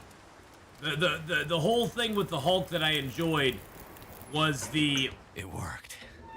Again, it goes back to the flawed character of the Hulk.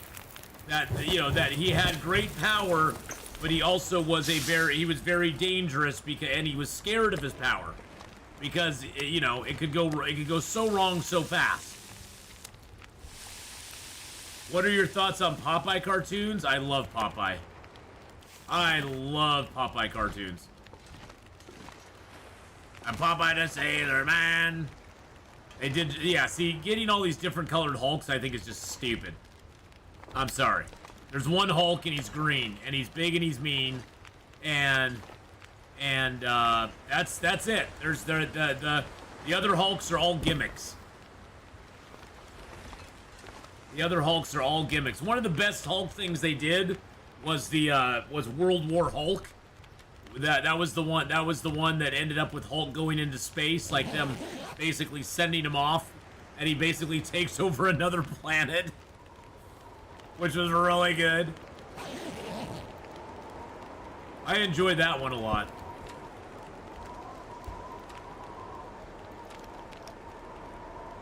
Mr. McGee made him angry. Don't make me angry. Don't make me angry. I wonder if I can drop any of this gear. Planet Hulk, yes. Well, they had World War Hulk and then they had Planet Hulk. I actually have that series out in my comic books. That was a series I definitely had to get. Really good series of books, though. But there was good stuff all the way up until the mid 20... I'd say comics really started changing around 2010 to 2014. That's when I saw a big shift in what comic books were. It started off by, well, there was a big shift in the 90s to all the gimmicky crap that they started doing. And then they started raising the price. They took comic books from being, they stopped making comic books on actual newsprint, and they went to this glossier print crap that I don't like at all. I think it's garbage. The newsprint is one of the coolest things about comic books. If you could punch like Popeye, what was your favorite punch? I don't understand the question. I'm missing part of that question there. I don't understand the question there, Panzer.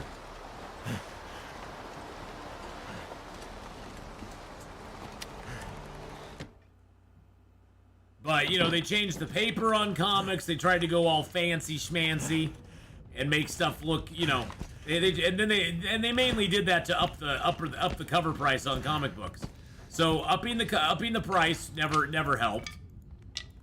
Which, you know, that's their own fault. They went direct distributor, and so the comic books made a lot of missteps in the 90s, and it didn't really see the repercussions of that until the early 2000s.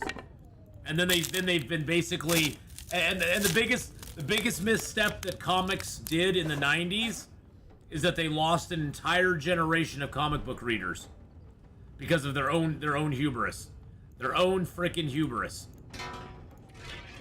They tried to become very corporatized. They leaned into the whole collector market for comic books, and they tried to make everything an instant collectible. They tried to basically turn them into baseball cards. When the baseball card market fell apart in the late 80s, they tried to make comic books the next baseball card market, which was total stupidity on their part. Because any market that you turn into a collectible market has a shelf life at that point. you've basically put an expiration date on it. Because it's now only as valuable because it draws in the wrong crowd. It draws in the speculators and people who don't actually care about the market. All they care about is, I mean, when I ran the comic book shop in the 90s, I would have so many jackwagons coming in going, well, I've heard this book's really good. If I buy this one today, will it be worth $10, you know, in a month? And I'm like, no, it won't. I just had no patience for them. I hated those people in the 90s. I was not the most polite customer service people to them, let's just say. I was not the most polite person to them because I hated what they were doing to the industry. They were basically bastardizing the entire thing, and it annoyed the crap out of me. And they paid for it in the early 2000s because when you turn something into a collectible market like that, just like they did with baseball cards in the 80s, baseball cards in the 60s, 70s, kids loved baseball cards. Kids were buying baseball cards. What they did is they forgot that their main market is males between the ages of about 8 and 16. That is their main market. Those are the people who have that disposable income that'll buy that stuff and be the, you know, and that's who they forgot to like actually focus on and actually like cater to. I almost said pander, but cater to, because those are the people who are the next generation of people who'd be interested in it, and they forgot about it. They did the same thing with comic books, and they paid for it. They paid a big price for it. They have been paying for it because the demo of people who read and love comic books, who know comic books, that demo is now 35 to 65 when it should be, you know, about 12 to 13 up into the mid-20s. That should be the main demo that is into comic books and stuff like that. And they've lost that entire audience. Now those people they've switched over to video games and other forms of entertainment than comic books. And, you know, unfortunately, when you have a older generation that's interested in your product, it's nice because that older generation does tend to have more money in the short term. But if you're not fostering a new generation of people who will be interested in it, your product has a lifespan that is very, you know, it has an expiration date, and it's going to run out soon. And we're starting to see that now. We're starting to see that now. Because what they've done, like, especially with the comic book movies, what they've done is they've pushed away all the older generation because we've been told that we are every Istinphobe from here to the moon because we don't like their new stories, and they've skipped over entire decades of good stories from Marvel Comics and DC Comics to tell the stories they want to tell. They've skipped over entire storylines forever. And as bad as some of the X-Men movies were, the thing I love about the X-Men movies, most of the X-Men movies, is they at least tried to tell stories from some of the best things ever done. I mean, the original X-Men movies are pretty much Chris Claremont writing. I mean, it's mostly stories taken from the Chris Claremont era of the X-Men. So at least they tried. At least they gave it a shot. Did they execute it really well? Not really. Not really. Let's just be honest about it. Their execution was a little bit lacking, but at least they tried to give people the stuff that they wanted. At least they gave it a shot. Where anymore, they just don't even try. Anymore, they're like, screw you. If you don't like, you know, our new characters that we're bringing out, then you're this horrible person who is horrible human being. And it's like, no, I just don't like your new stuff because it's crap. It's garbage. You can't story tell your way out of a wet paper sack. Hey, Dubes, how's it going, buddy? Which is pretty much, I mean, this writer's strike that they're having right now, every time I see that, I just have to chuckle to myself because I'm like, if I was Hollywood, I'd be like, go ahead and stay on strike. We don't need you. You all suck. You all are a bunch of talentless hacks. You can't write your way out of a wet paper sack unless you have source material. Hence why, you know, Witcher 3 Season 3 is the biggest pile of dog crap. I haven't even watched the second half of it. I was so disgusted by the first half of Witcher Season 3 that I was like, no. No. Did you my clear right?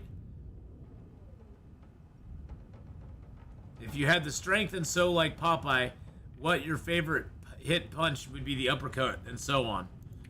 Well, I would never have the strength of him, but I guess the uppercut sounds like a good one. I mean, Popeye pretty much smacked everybody around when he got super strong. He always took Bluto out in one hit. He was like, bam!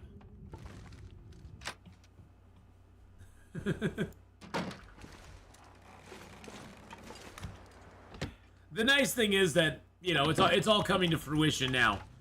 You know, it's gonna take a while because Hollywood has so much in the pipeline so far. Hollywood always has so much stuff in the pipeline down the road. It's probably gonna be 2024, 2025 before we start to see things get back on an even keel. And that's just because they're so Hollywood is where trends go to die. Because it's already a trend. It's already on its way out by the time Hollywood gets their grimy little skeletal fingers on it, and they think that they're reinventing the wheel when it's like we've been enjoying this for the last decade. I don't know what you guys are, you know, talking about. Hey, MLP, how you doing?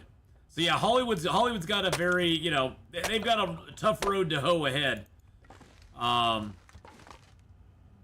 And they don't have any excuses. They don't have any excuses anymore. They can't use the COVID excuse anymore. Oh, it's COVID time, so we don't have as much stuff, you know. Nobody's going to the theaters because of COVID. That's why. Now, when Marvel's, which nobody wants, it has 3 characters in it that nobody cares about. And that have had their comic books canceled multiple times, over and over, in fact. When Marvel's absolutely tanks at the box office, I'm gonna laugh really long and really hearty because they get so richly what they deserve. They truly do. And when that fails at the box office, which it will, I'm gonna be just sitting back going,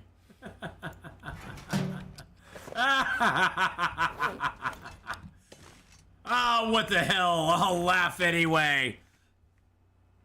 I'll just be like the Joker. I'll just be like the Joker, laughing anyway at it. Ooh, it's actually nice and warm out. Hold on a second. Is the bear around? I don't think he is. Shh. Shh. Shh. Hot, dang hot. So hot you cook an egg on the sidewalk in 5 seconds? Wow. Really? I've never tried to cook an egg on the sidewalk, actually. Yeah, Hollywood's losing its monopoly, which is really good, Jack. There's so much competition coming in from Korea, coming in from overseas. There's independent films that are hitting it out of the park. It's a movie like Everything Everywhere All at Once, you know, and a movie like Maverick, which, yes, Maverick was backed by a bigger studio, but it wasn't, you know, it wasn't like backed by Disney or something like that. And you know, so it did really well, because people just wanted to have a good movie.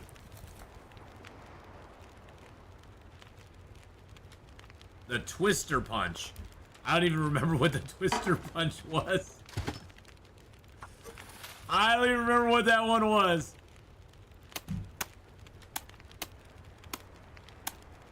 Need water. What? Need water. But yeah, I like that Hollywood is having to face the piper, you know, the chickens have come home to roost. I mean, when you see some of the people who are complaining about, you know, the evils of Hollywood right now. It's like, yeah, we've all known this for years. Why are you just waking up to it? Hello. It's getting dark out here. Time to look for shelter.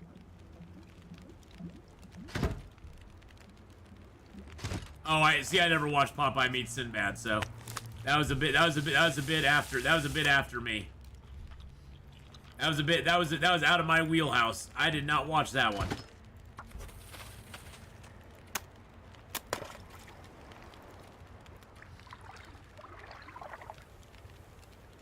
Come on, fishies.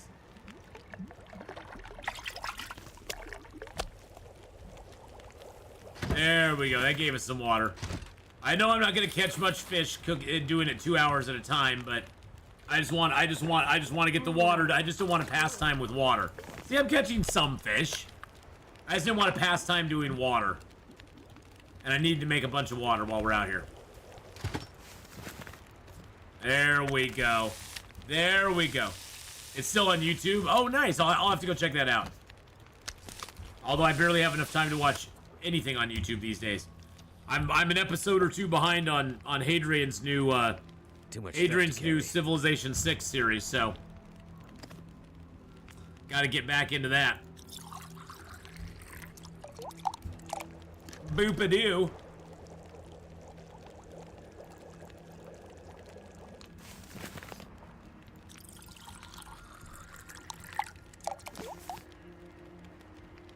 Had fun in the parks visiting fans. So what parks did you go to?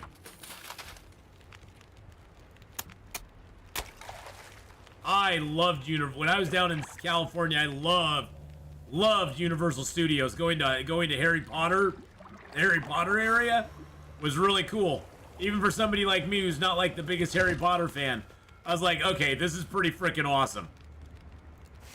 I was like, okay, I see why people talk so big about this, because this is pretty freaking awesome, and it was pretty freaking awesome.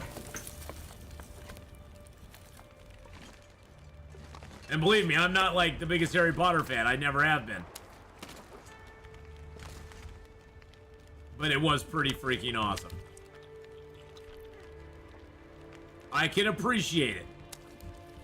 I'm nerdy enough that I can appreciate stuff even if it's not my kind of nerdum. I can definitely appreciate it. When it's good. See, that's the difference, is I'm not a big Harry Potter fan, but I can go, it's pretty damn good. Pretty damn good stuff. If I had a superpower, I think I need to lay down. ah! If I had a superpower, I don't know.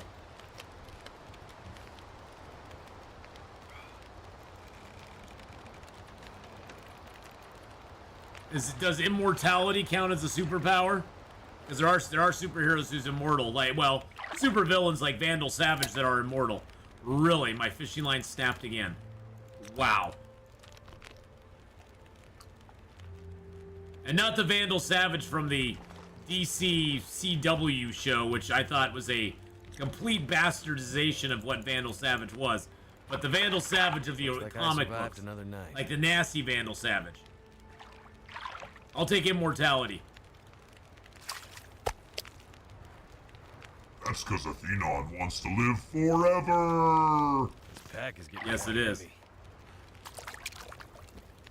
You know, living forever is kind of overrated. I'd like to live forever. Throw me back, Atheenon. Throw me back. No throwing you back, my friend. You know, you didn't throw Charlie back, but you can throw me Lay back. if down you want. right here if I thought I said heroes, not villains. Well, I mean, there's heroes that have immortality too. Superman is basically immortal. Well, he ages very well. And actually, Wonder Woman, original Wonder Woman, who was actually created from clay, is immortal as well. I would drink almost anything about now. Not the new Wonder Woman, but the old Wonder Woman.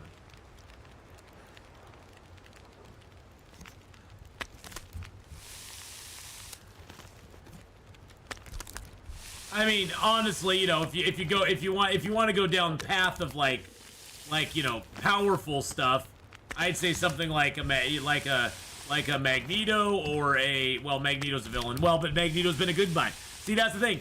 Magneto went through this whole thing in the 90s where he was a good guy, he was a bad guy. Used to be Brotherhood of Evil Mutants. Now he's leader of the X-Men. I mean, Charles Xavier is probably the most powerful mutant around. And even though Jean Grey was arguably the most powerful, it's mainly because she had the Phoenix entity living in her that enhanced her already vast powers. Jean Grey was a mediocre, psychic, or had mediocre psychic abilities before that. I mean, she was powerful, don't get me wrong, but she was no Charles Xavier.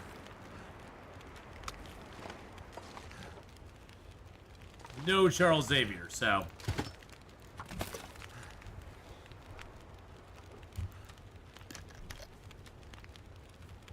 I take healing, hate life, being dedicated by pain levels every day. Yeah, I'd probably take Xavier level powers.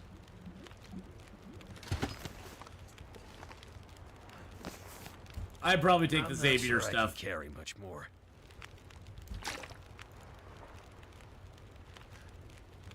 Mutants are on a whole different scale, though. I mean, you know, then you got like Hulk abilities where, you know, Hulk is basically indestructible as well. You can't really kill the Hulk. You can hurt him a lot, but you can't really kill him. And then you have stuff like Wolverine. I mean, there's so many to pick from. But see, Wolverine, you know, his ability is his mutant healing ability. The adamantium just came later. Honestly, that's one of the things I hated they did in the 90s. I hated that they started giving origins to people that didn't need origins. I did not give two wits about where Wolverine came from. I didn't want to know where Wolverine came from. I liked the enigma of where is he from. It was kind of, it's one of those cool, like, things, you know, where you don't know where they came from. They sort of have this past, this history that they could hint at every once in a while, but to actually give you a definitive, this is his origin story. I hated that.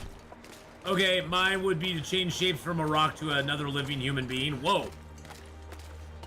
I like Nightcrawler. I like Fuzzy Elf. Kitty Pryde and Nightcrawler are two of my favorite X-Men.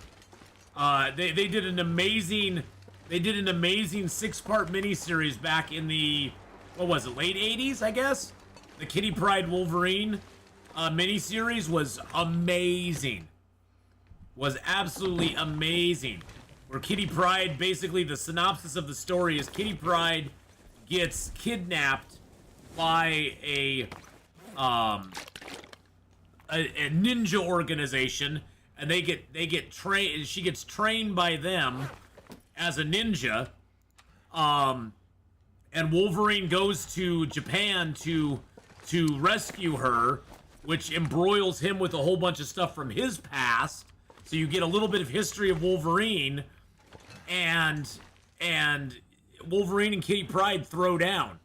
And Wolverine's like trying to take swipes at her, and she's just like phasing through and hitting him. It's like great stuff. It's great stuff. I mean, it was a great story. A history he didn't remember at all. And then yeah, that miniseries is one of my favorites of all time. That one, and probably there's another series called The Jack of Hearts, which is a really good series as well. You like Beast? He brought a lot to the table. Beast was a good character.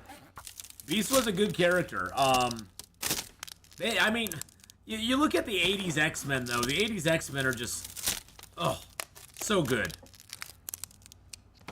Rogue and Beast and Storm and you know, all Nightcrawler, Kitty Pryde, all those guys were just, I mean, they were just such a good, it was such a good series. It's such a good, they were really exploring all the good stuff with the X-Men back then.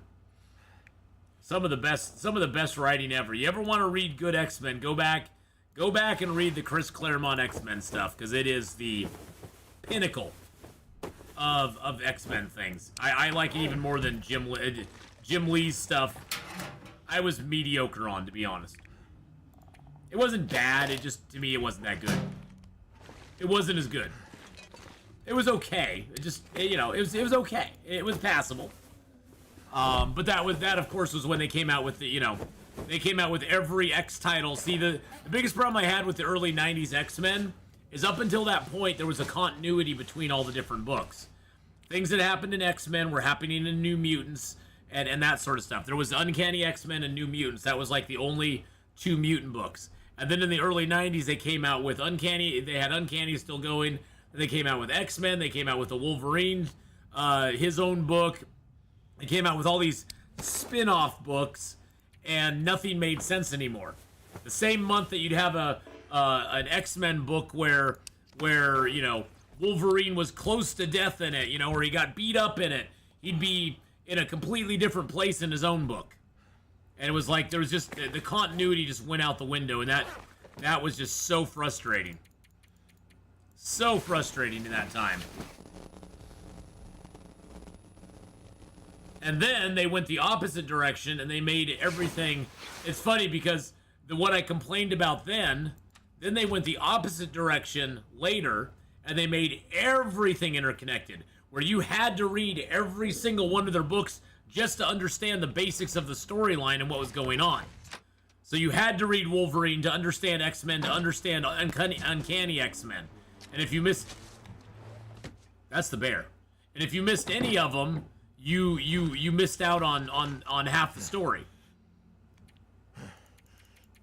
Like I said, there were a lot of missteps in the 90s in comic books. They really started down a bad path, in my opinion.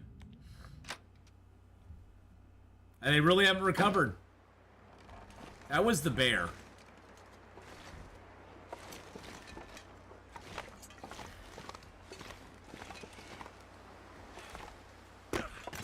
That was the Bears.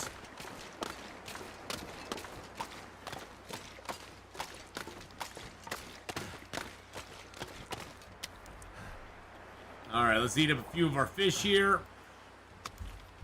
Yum, yum.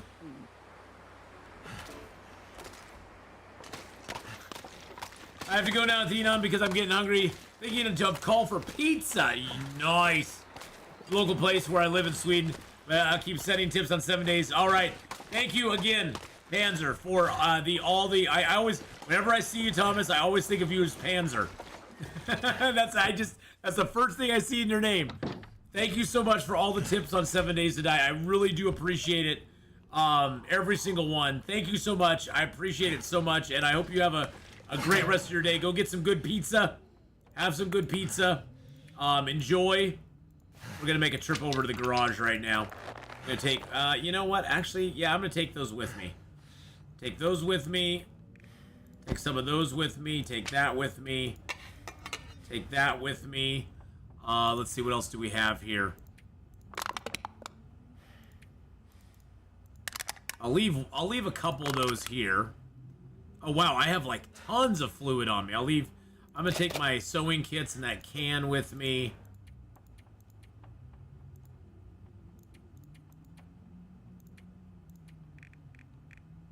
I'm gonna leave some of these here.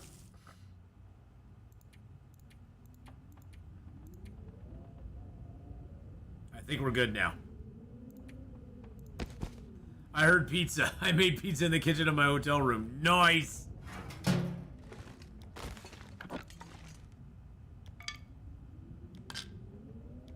might have to drop some gear. I knew he was gonna say it. I might have to drop some gear. Everything's getting kind of heavy. Oh, jeez. Oh, God. Where did he come from? Where did he? I was in here for like 5 minutes. Where the hell did he come from?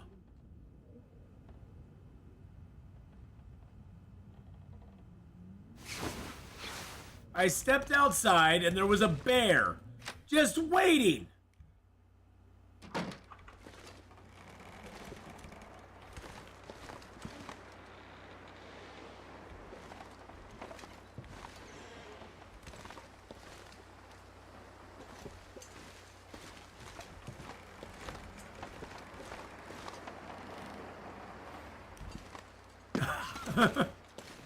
Okay, I have no idea where he came from. I have no idea where he went. That was weird. Step outside, Bear goes, morning! Morning! Nice day for fishing, ain't it? Uh-huh. Nice day for fishing, ain't it? Uh-huh. That's what he said. Swear to God. All right, have a good one, Thomas. We'll see you later on, buddy.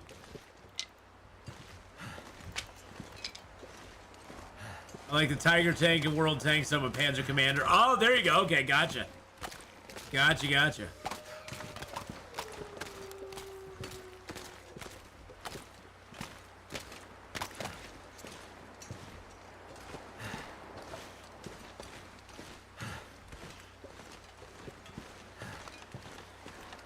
Can't feel my feet. Really, is that wolf really coming this direction?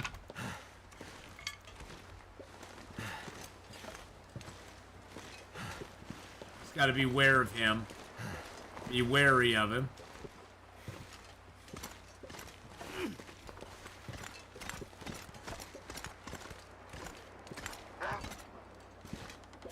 Goddamn freezing.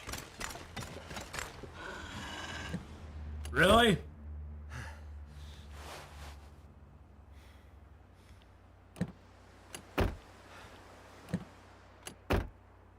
Hey, we got a book. And it's a mending book to boot. This'll come in handy. Woo!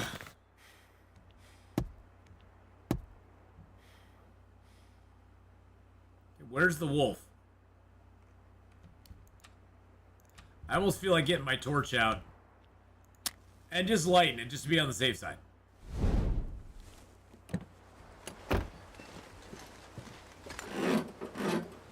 Yeah, I didn't order a wake-up call, okay?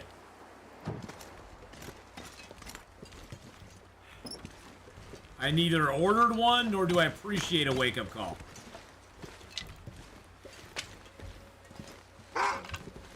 Oh, damn you. Go away!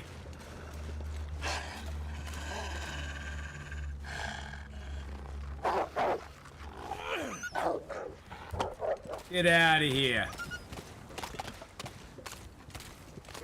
See, look at that. And he turns around and comes right back. I smacked him with a rock in the face. They've definitely shortened the distance those guys run away from you. Definitely shortened that distance. I don't know why they did it, but...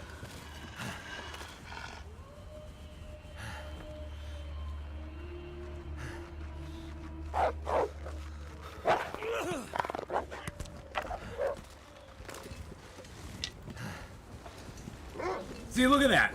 Look at that. I went the opposite direction of him, and he just stopped and went, yeah, I'm just going to turn around now. Turn around and come back to you.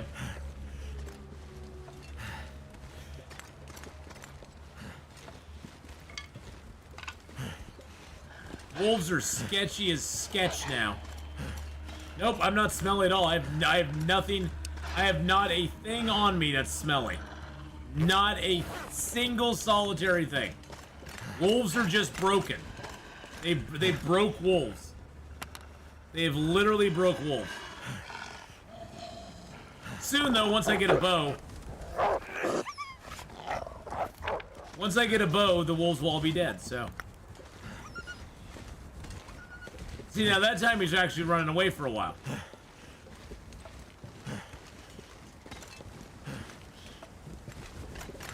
I don't get it.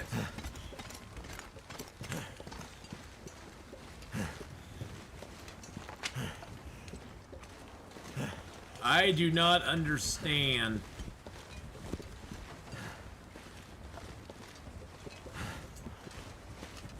Hey, Bad Boy Gamer, thank you for dropping a like there, man. Have a good time in town. I appreciate it very much. Okay, thanks for coming in, saying hi. Even if you're here for just a minute, I really do appreciate it, my friend. Thank you so very much. Oh, stink lines have been broken since they released them. The whole scent line thing is a lie. Scent lines are a lie. You may think you have no smell on you, but you carry a gut, you carry anything, a gut, a piece of meat, whatever, and you got smell. Oh, they'll show up above over there if you have some smelly stuff on you. But if you're carrying anything that has smell, if you're carrying anything, meat or guts, you have smell on you. Janelle, hello. And Tylee, how you doing? Are you going to attempt to go down into the mine shaft? Maybe. We're going to go to the mine shaft for sure. Pelts don't cause smell, actually. Pelts don't actually cause smell. Only guts and meat do. Pelts, and all my pelts are cured anyway, so that, I got 4 cured pelts on me. Cured guts and cured pelts, and pelts don't actually do anything, smell-wise. Really? Really? Really? And hello! How's it going, everybody? Wow. Okay. Jeez Louise.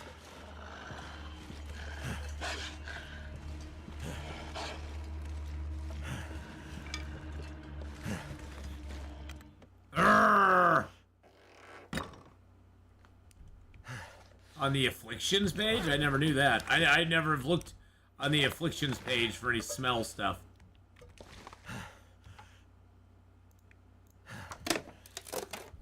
Never looked there for any smells.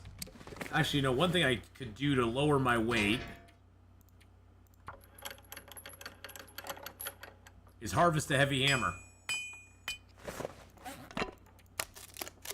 Did he just do that? Yeah, I did. Yeah. Yeah, I just did that. I harvested a heavy hammer because I don't need 2. I don't need 2 heavy hammers.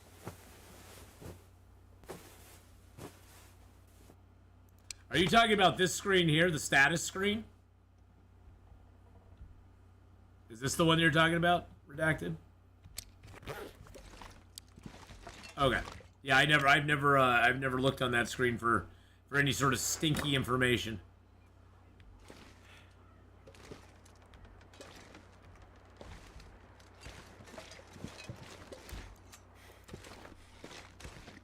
Well, we're going whether the game wants us to go or not at this point.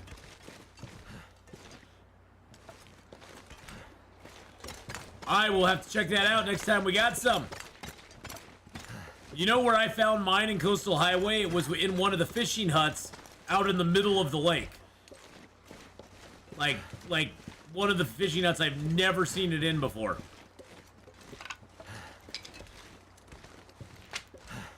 They've definitely moved a lot of stuff around. A lot of stuff around.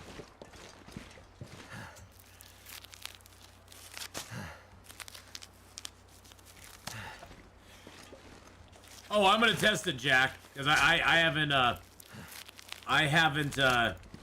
don't have a way to kill anything though. That's the only problem. They got no way to kill anything, so I have to find some rabbits and take them out.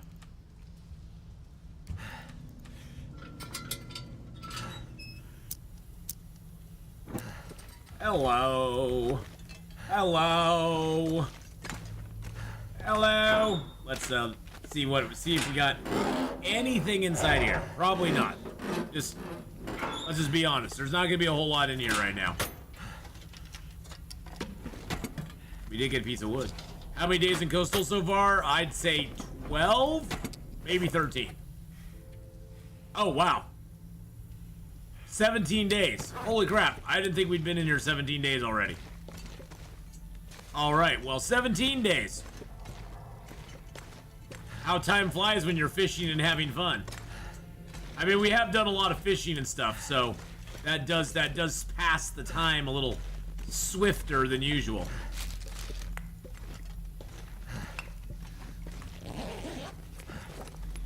Quite a bit of wood in here, too, that I could break down if I wanted to.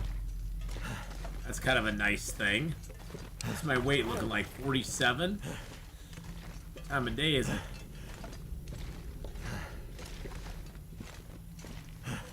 Time flies when you're not in a region you're tired of. Yeah, that's true. Yeah, when you're in a region that you're actually like, oh, I can handle being here for a little while longer. Time does tend to fly a little quicker. Now we could wait and see if we get an aurora tonight, although we don't have a lot of food on us. Kind of tempting fate. How much fuel do I got on me? Not doing too bad.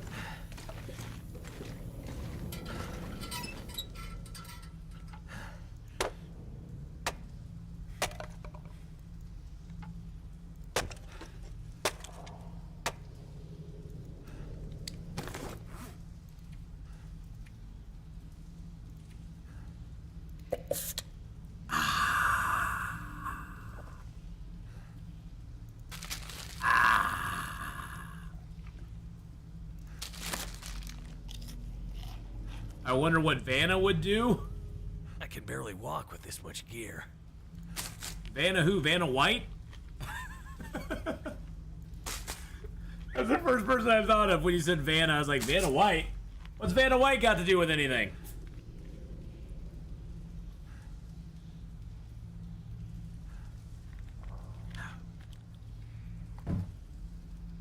She'd flip them letters, baby. Oh, actually, she now touches the letters now. She's too good to flip the letters. Flipping the letters is for the little people.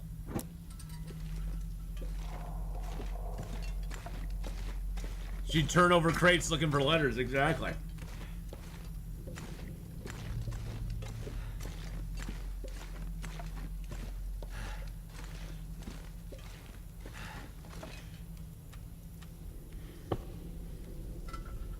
God, I swear it's so nice having the bedroll. having a bedroll just changes your whole perspective. Bum bum bum bum bum bum bum bum. You know, my favorite was always Price is Right. Price is Right was always the one I went for. That was my jam.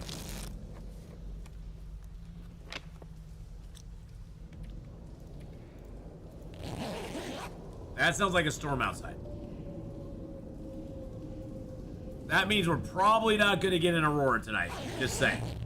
Just saying, we're probably not going to get an aurora tonight. By the way, boys and girls, as you see above me, we are still doing our sponsorship for Ant Legion. We're doing that through Thursday. If you want to support the stream, download the game, play it to level 5. It takes literally like 30 minutes to get there. It's not that long at all. It takes very little time to get to level 5. And then if you can join a rally, if you join a group and you join like a alliance or whatever and join a rally, that takes a little bit of time. Not a lot of time. It takes like another 10-15 minutes. But if you do those two things, that satisfies the first 2 goals that they have up there. And we've had great participation in this one so far. Lots of people have joined in and helped out. And thank you to them very, very much. I really super appreciate y'all doing that. But we're doing that through Thursday. So we have till this next Thursday to do it. So we got today, tomorrow, Monday, Tuesday, and Wednesday. So we got like 5 more days to reach some of the goals that are up there. So if you feel so inclined and you want to help out, thank you very much for doing so. I'm pretty sure there's no country restrictions on it. There may be restrictions with your devices, but you know, that can't be helped. Sometimes device restrictions can't be helped. Alright, well, we didn't get an aurora, so we aren't just going to sit here waiting for an aurora to happen. We needed to sleep through the night anyway, so this was as good a place as any. You download it. Well, you actually have to play it till you get to Ant Queen level 5. So you have to power through the first 5 levels of the Ant Queen to get to actually have it count. But you know, if you download it, you just play it sometime down the road, you know, within this first 5 days or whatever, that would be great. But yeah, they have basically, by downloading it with my code, it triggers it to be like, oh, okay, this is part of my group, and for the next 5 days, if you play it to level 5, it will count towards my sort of goals that they have for my audience, is how that works. And I think right now we're at, what, 12? I think 12 people who've hit level 5. The 12? Yeah, 12 that have hit level 5, and now 7 that have joined a rally. So, which, I'm surprised not more people have joined a rally. It was super easy for me to join one. All you had to do was just get in on a raid to, like, do something. You didn't even have to be successful, but... My head feels thick. Whatever, c'est la vie.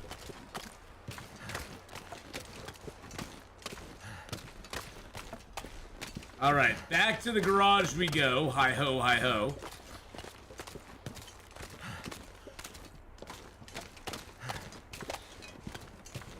I do like the fishing village over there. The fishing village is a nice... It's a nice spot because it has Jackrabbit Island that has lots of rabbits on it. And then you got fishing right nearby. You got a workbench over there. But the garage over here is sort of where I need to mainly set up, because that's where we're going to leave to go to Desolation Point from. And so we're going to kind of gather our materials over here and make sure that we have enough stuff over here to, you know, get us by. It's such a big zone, too. It really is a lot. There's a lot in this zone, walking-wise. I think I've looted this car already. Oh, no, I haven't. Interesting. Interesting. Ooh, another book. I can't read that one, though. Boo. Boo, game. You suck.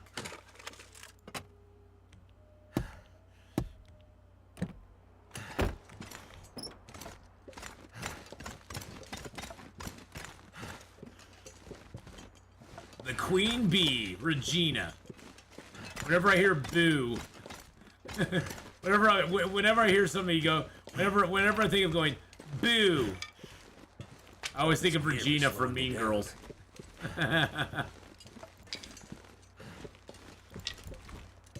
Mean Girls was such a funny movie.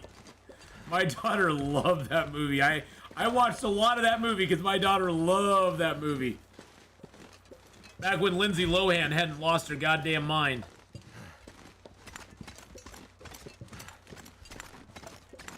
Back when she was actually still semi-sane. Do we really have that much weight? Yeah, we do have that much weight on us. Yikes. I think one good thing we'll do is we'll circle around. We'll go up past this. We'll circle around to see if we can get up above where the bear is. Because there's a cabin up there that I want to go to. Yes, Mean Girls is awesome.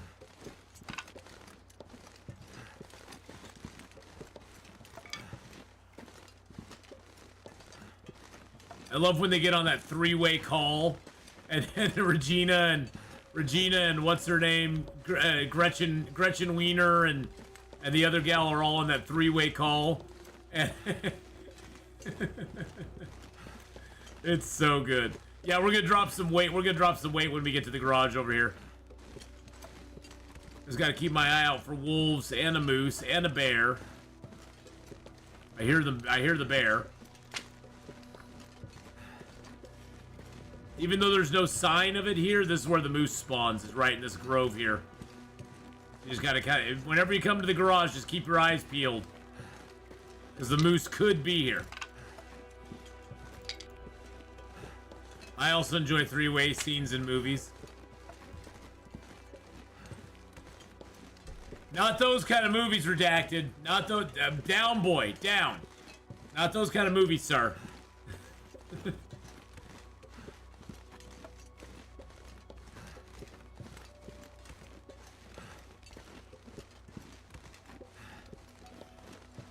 I do love to carry my loots, that's for sure. I do love my loot, man. You know it. Dude, how much I love my loot.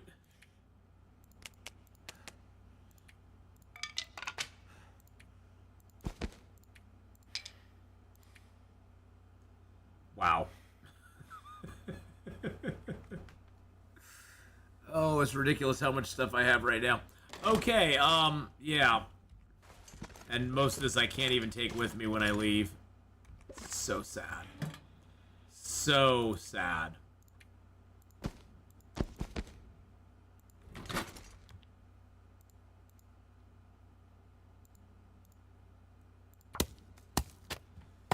Oh, man.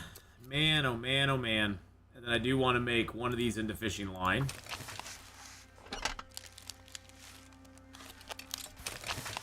And then I'll make the other one into a snare. Hey, Cindy! Hello, hello! You're nicely home now, rain the whole time. We had a good time regardless. Oh, that's good. I was sick Monday, Tuesday, and Wednesday, so I had fun too. Yeah. My weekend was a joy. Or my week was a joy. Yeah, I had a touch of the flu. I had a touch of the flu Monday, Tuesday, and Wednesday, so.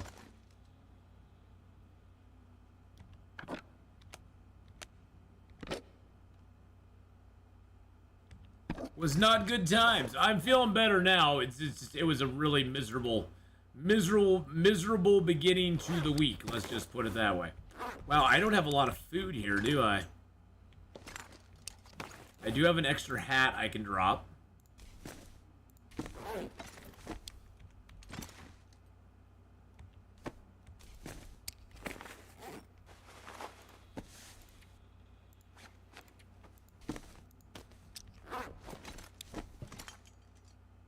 I do have an extra book I can drop as well. Actually, a couple extra books. I can drop that one, because I already got that skill to level 5. So I can't improve it anymore. And I can drop that one, because I already read it. Been lurking for a while, cleaning out the RV. Oh, nice. Well, I'm glad you guys had a good trip. I'm glad you had a good trip, despite it raining. You know, sometimes, that just, you know, that's just what happens. That's the thing about traveling, especially if you're going outdoors. I guess it's better than being like blazing freaking hot and so sweltering and crazy. The highway is scary. Yeah, that's driving a big rig on the highway when it's wet out is pretty hair-raising. All right, I need to leave those here. But I'm glad you're safe back home now. That's the good news.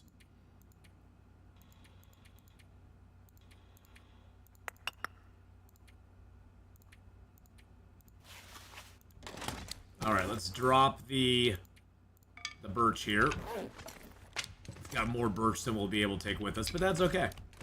That's all right. It's okay. Let's go put the metal in here. There we go.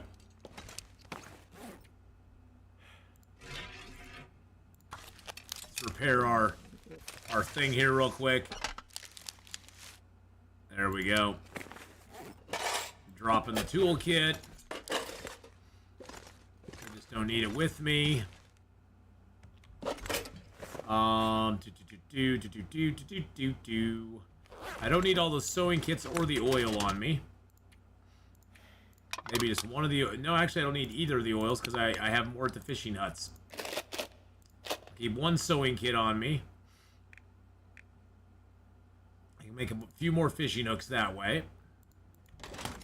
Let's drop this other fur here. Because what's it good... It's just... Will. I'm getting to you. Just chill out, buddy. There you go. There you go. My mom always says eat broccoli, lots of vitamin C for your defenses. Oh yeah, I've been doing good though. I mean, I got myself a little touch of a little buggity bug. It happens. My grandsons are so big, 6 foot tall, almost 200 pounds. Yep. I'm 6 foot tall and I'm like 210. I'm a big boy. My son's like 6'3" and he's like 250. My son's even bigger than I am. He's huge. My mom's 5'1".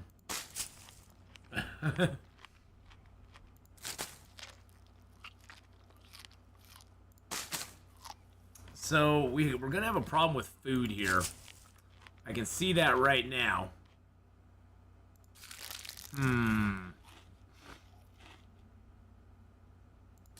I'm sure the new Cindy lucky you hitting 5 foot. She looks up to you for hitting 5 foot. No, literally, she looks up to you for hitting 5 foot. Really? We got a fog storm out right now?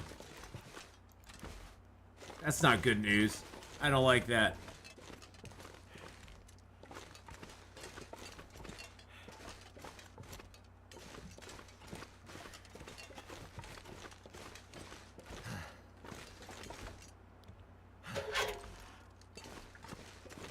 I don't like that. My oldest is now 15, as tall as I am at 6 foot. Yeah.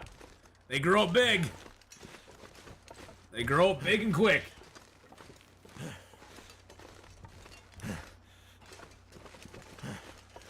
Now, on other difficulty levels, this house over here is usually standing.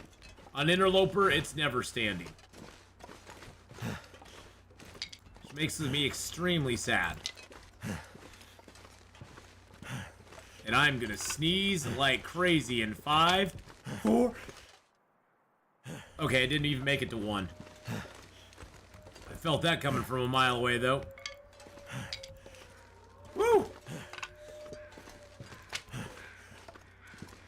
Ugh. Woo!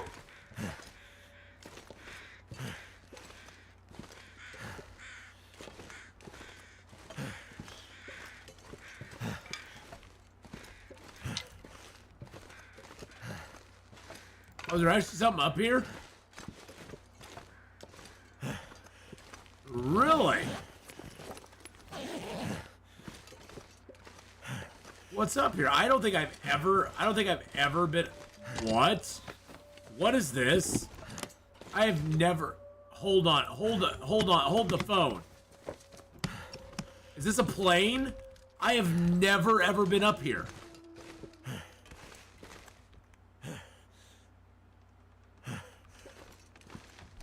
$6,200 hours playing this game, and I have never ever seen this plane before. Ever. Ever.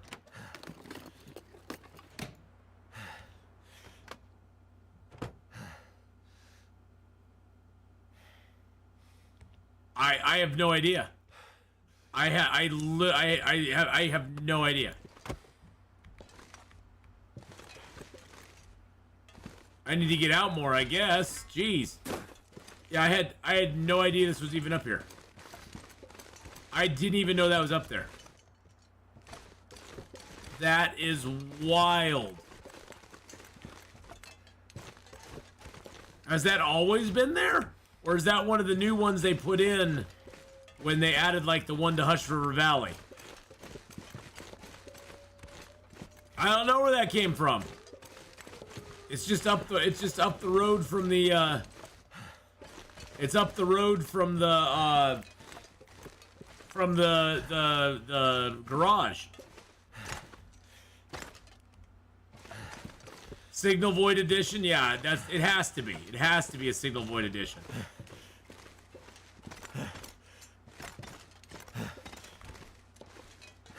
That is crazy.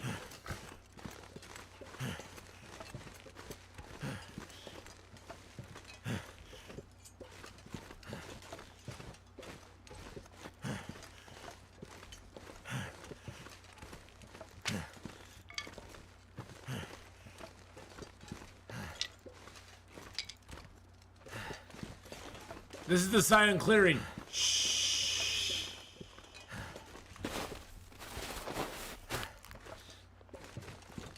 It's a very silent clearing here. See, like, this would be a great place to have, like, a little outdoor cave. You know what I'm saying? Be a great little outdoor cave spot. It wouldn't break the game for them to put one little outdoor cave out here.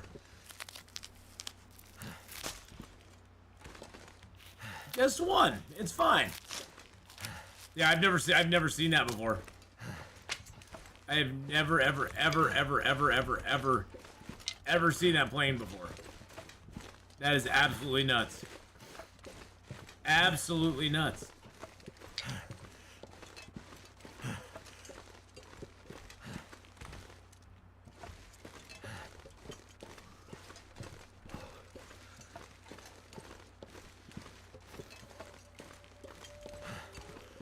No, there's no cave up there, unfortunately. I wish there was.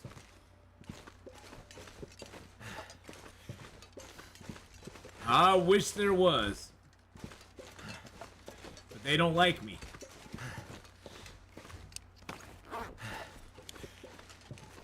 I always forget about this rope. This rope always seems so pointless here.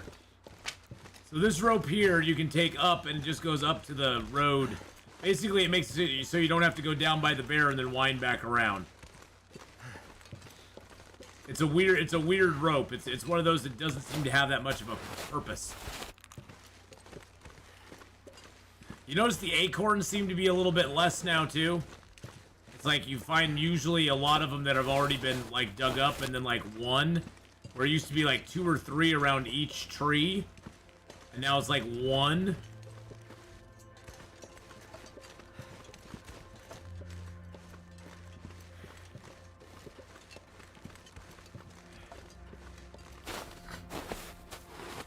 It used to be it was like 2 minimum, and sometimes you'd get lucky and find a tree that had 3 acorns around it.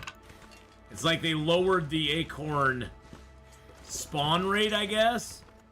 Is that what it is? I guess spawn rate? Because you get more of these patches now than you used to before. No, it just seems that way anyway.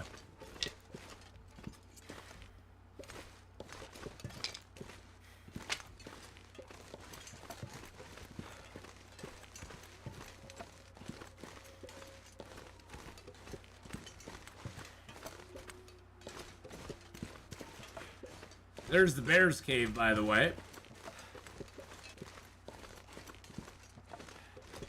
Where Mr. Bear spawns.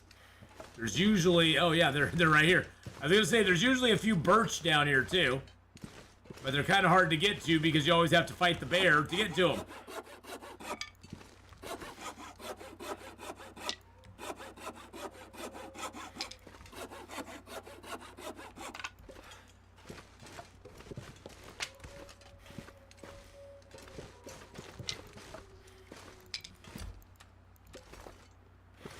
Get my torch out just because I know going up this path here, there's usually a wolfy boy.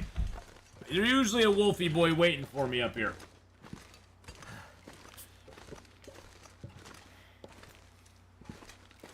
This is where I say I got a bad feeling about this. I didn't search that house, did I? I did not go in that house. That was silly on me. It's not like we don't have another 30 days in this zone anyway. I think we'll manage. Now that rope down below there, that leads up to this spot, I believe, up over here. I've not been in this spot for a while either, so maybe there's something over here now.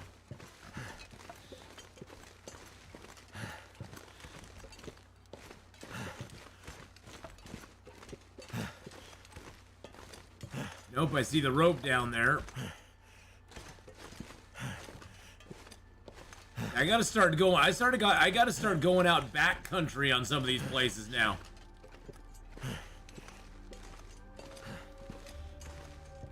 Seems the plane you found hasn't made it to the forums, but does mention that other plane crash site.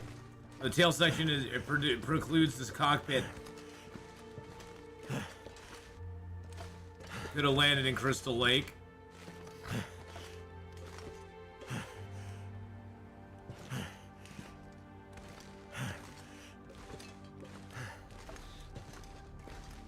I'm on top of the world.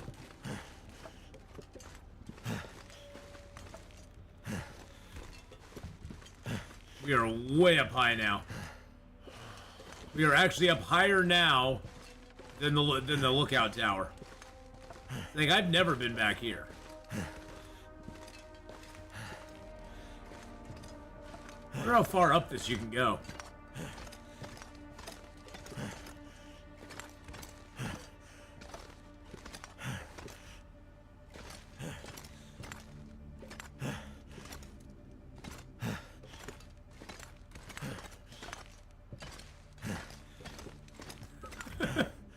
We're now on an adventure.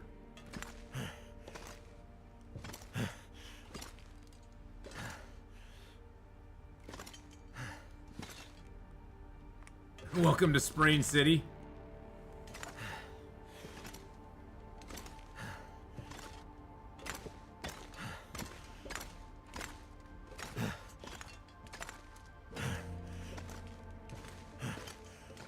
Huh. I have never ever been up here. Interesting. I didn't even know you could get up to this spot. What's up here?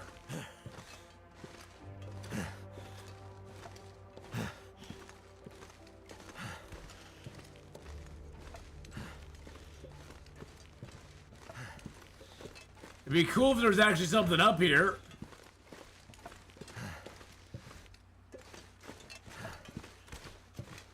I bet we could build a snow shelter here really nice. Maybe not. Oh no, I guess we could. It's hinterland, so of course the answer is nothing.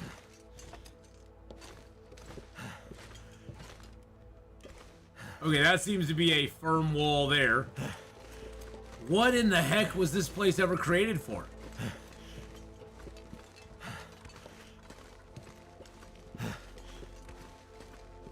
There's literally nothing up here.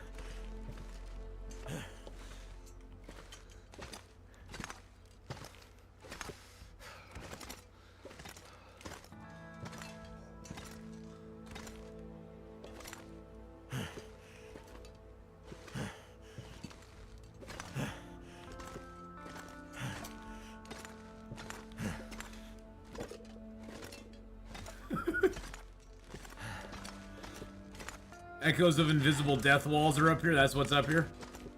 Don't say that.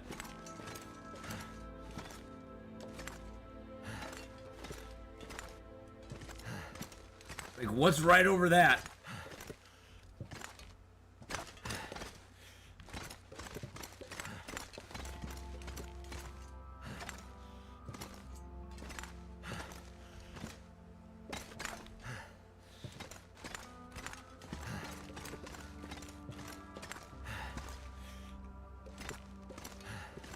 Huh. That was an interesting exercise. I'm gonna need to rest soon. Will's like, Atheenon, stop doing this to me. I need to rest soon. You big dummy. Okay, you big baby.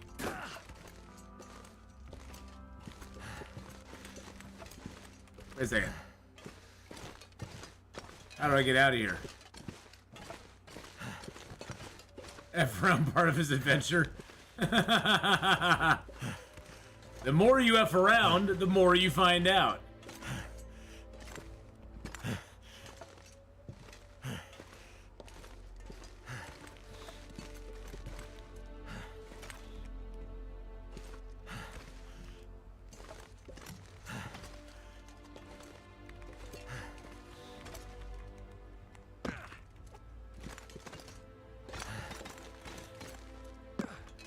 See, if you don't F around much, you don't find out much. But if you F around a lot, then you find out a lot. I don't even remember how I got up there now. Well, that was interesting. Oh, hey, look. There's my footprints. I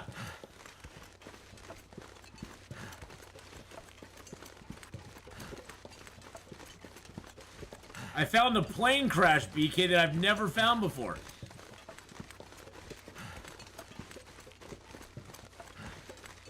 That was exciting.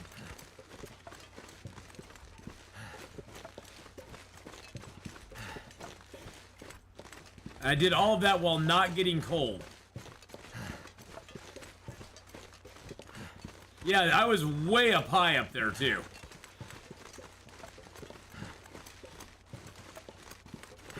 My fingers feel numb. That Karen's story is not yet written.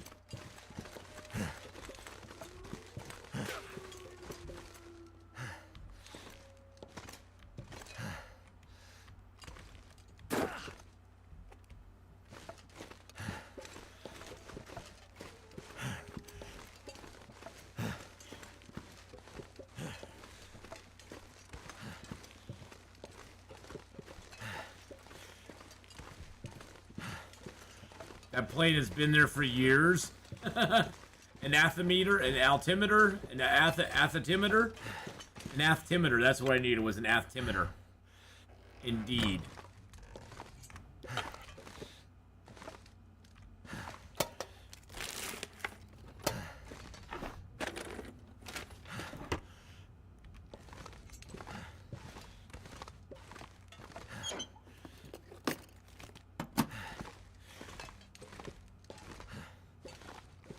Too heavy.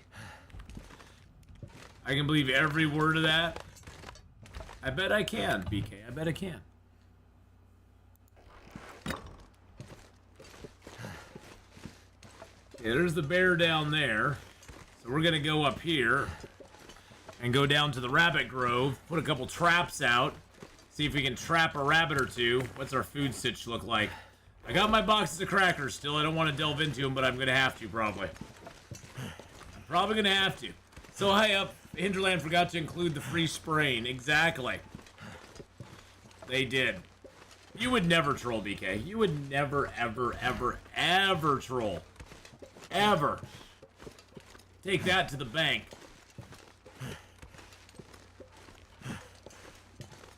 Oh, I gotta get a stretch in. Oh,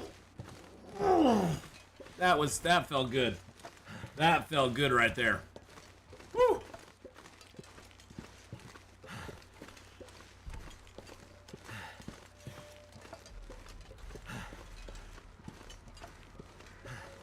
Or to the Milton Credit Union. Yeah. I like the Milton Credit Union. My energy is just disappearing. Just disappearing. My energy's just disappearing. It's horrible. My energy's just going away. It's going bye-bye.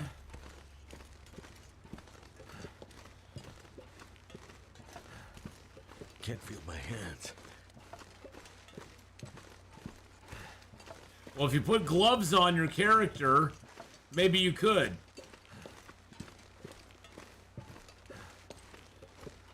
An athetimeter would be a completely different show entirety. An athometer. The area you just mount and goat it up is just background deco. If you aren't careful, you can fall through the world or into another zone. Well, good thing I didn't have that happen. That would have been awkward. That would have stopped our 50 days in Coastal Highway pretty quick.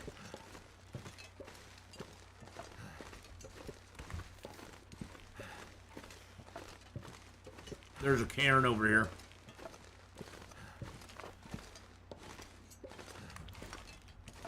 Ah!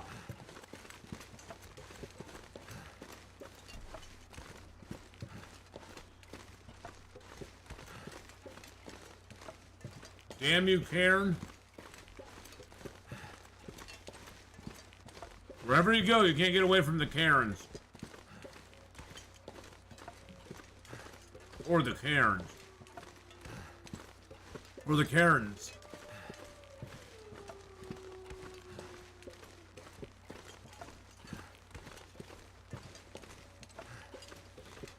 That's when you just walk up to him and go, "Nice day for fishing, ain't it?"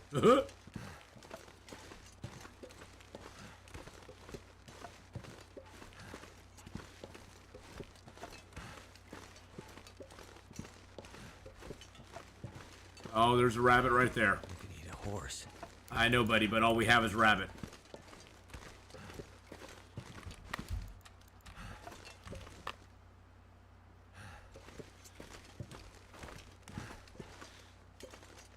don't have much energy, Mr. Bunny, so I'm sorry.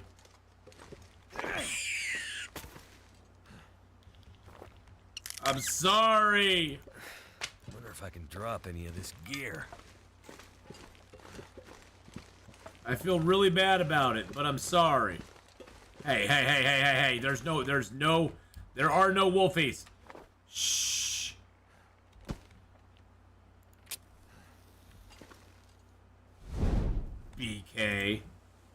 BK with his wolfies. I'm freezing. Good, I got 53 matches still, which is awesome. We found another box of matches in a car. And now I'm dropping my muffin. I usually like to butter them. I don't like to drop them. Hey now. Well, thank goodness for that.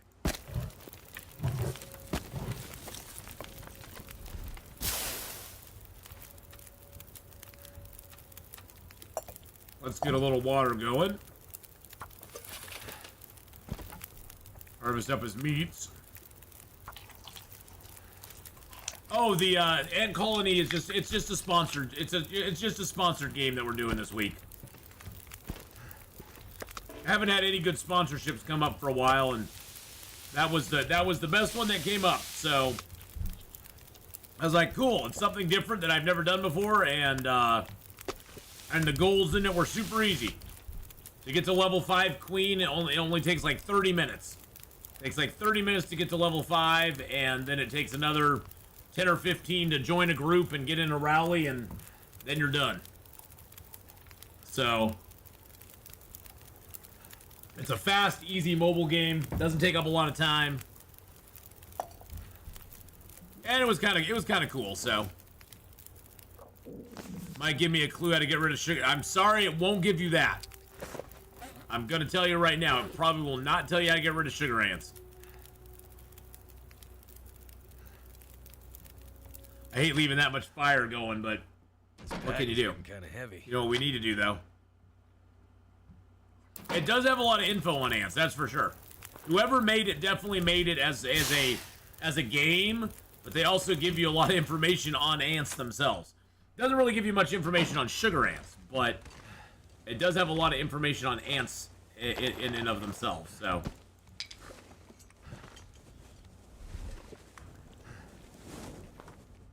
Alright, I am going to eat up one of my boxes of crackers.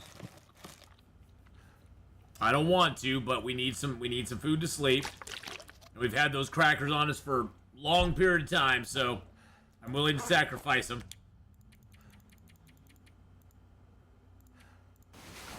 Let's get some sleep.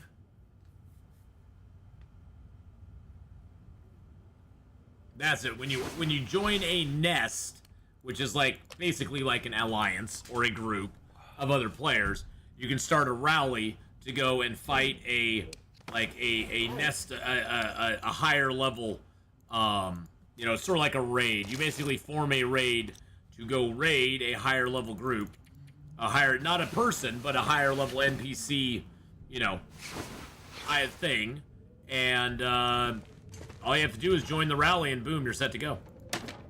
You don't even have to win, I don't think. I think you just have to join it, and it has to actually happen. And you're good to go. Okay, we definitely need to get some food. Got a few more pieces of wood there. Come on, rabbit. Come on, rabbit. Food. Oh, we got a broken trap. Wow, that snare... I just made that snare, too. I just made that freaking snare.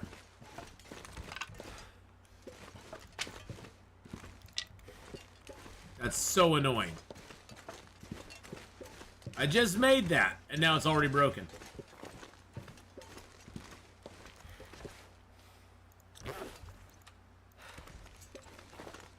Welcome to TED Talk. Today we talk about ants. No, not your relative, but six-legged insects that you see every day if you look hard enough.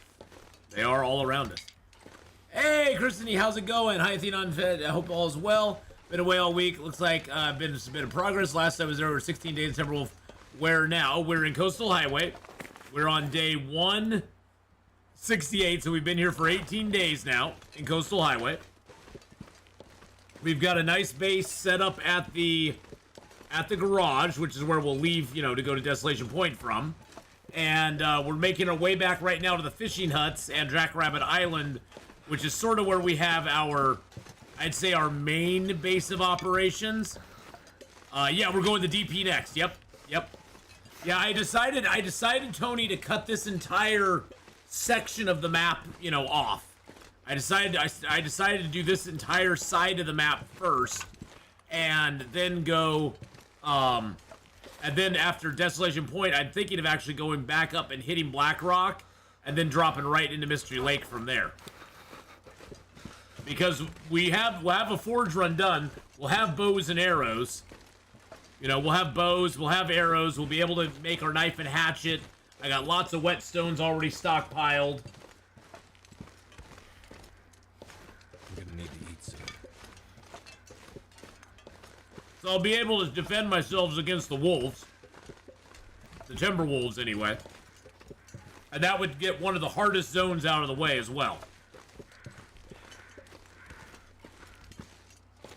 Plus, if we got really super lucky in Black Rock, and we got the moose right there by the prison, we basically have food for, like, years.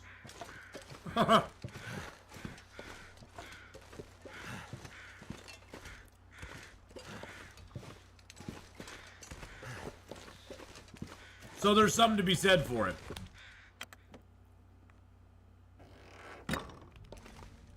Come on, just a little bit of food. What have we Instead, here? you give me a rifle book. Nice.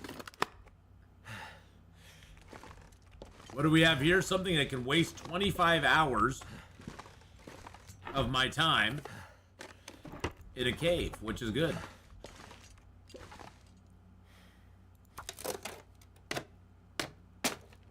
Yeah, we are almost out of food now.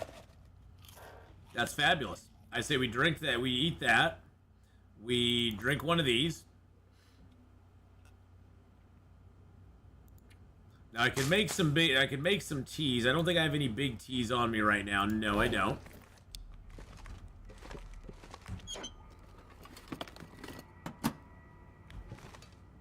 No, I'm actually thinking of doing that because once I get the bow. See, the thing is, Black Rock is the biggest problem with Black Rock early is just the Timberwolves are very. You can manage them with torches and stuff, but especially with wolves acting as weird as they are now, they're very annoying. It's very annoying to manage them at this point. So they're a lot easier to manage once you have a bow. Once I have a bow and arrows, you can manage the wolves there pretty well.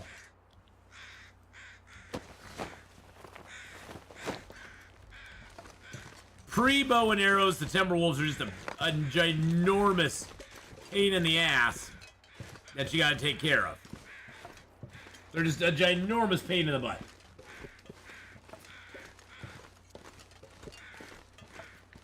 Well, and that's the problem. It's not like...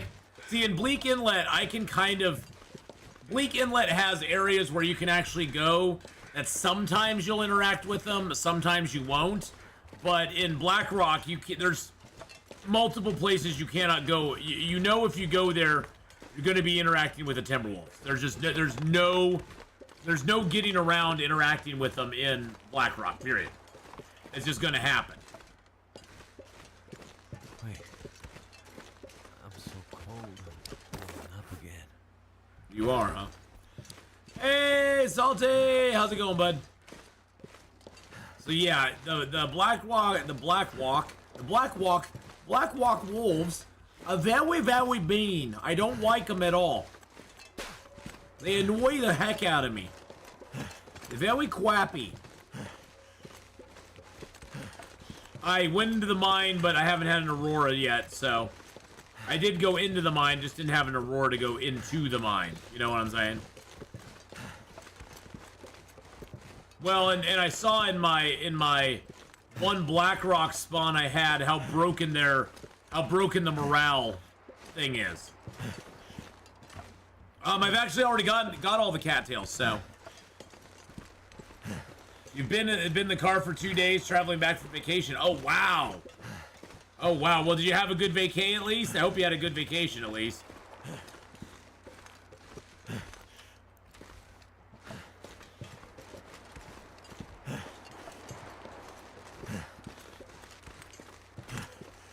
Make sure there's no bears or wolves around here. Yeah, I already got the cattails. Plus, this is my main base over here. This fishing hut, the fishing huts, and Jackrabbit Island. And I've got plenty of food here. That's the thing. I just had to make it back over here to get my food. Oh, and then I wanted to check something. So if I pick this up... So where does it show... See, now I actually have... I have no scent line on me.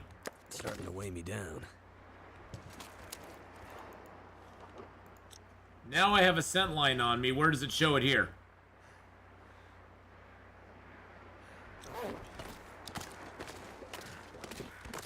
Where does that scent line show up in my other thing?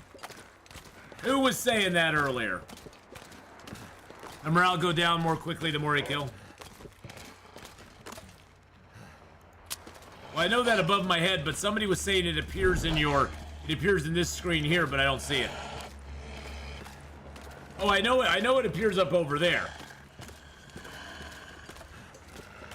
But somebody was saying that it appears in this status window as well. I don't see it in there. They're saying Actualize actually saw it in there.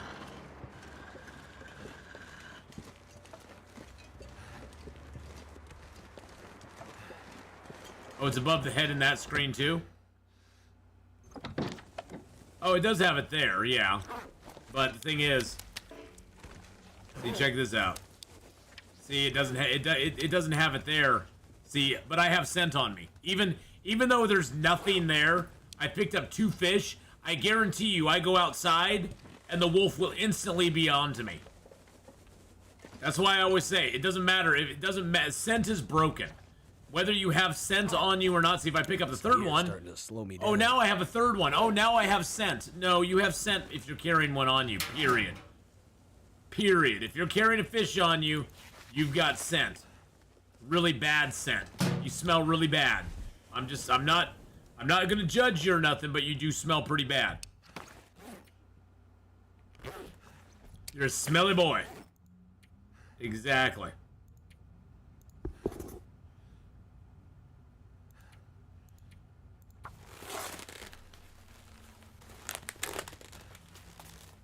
Yeah, I didn't know it showed up in this screen as well, though.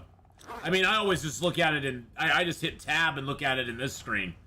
I mean, honestly, it doesn't matter. I mean, like I said, it doesn't matter what screen you look at it in. If you're carrying raw meat or guts, you're going to have smell. Period. Doesn't matter whether it's showing a scent line or not. You got smell on you. You're a smelly, smelly boy.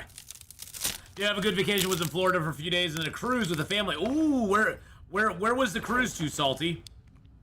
Because I've been on one that went down to like St. Thomas and the Caribbean area. And then I've also been on a cruise that was over sort of it was an Eastern Mexico cruise. And so it hit like some of the Mayan ruins, went down to Venezuela, and then came back up. I love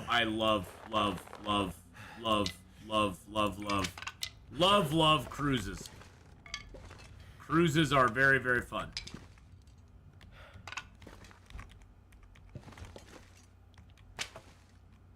And what cruise line did you go on? Were you on Princess, Carnival,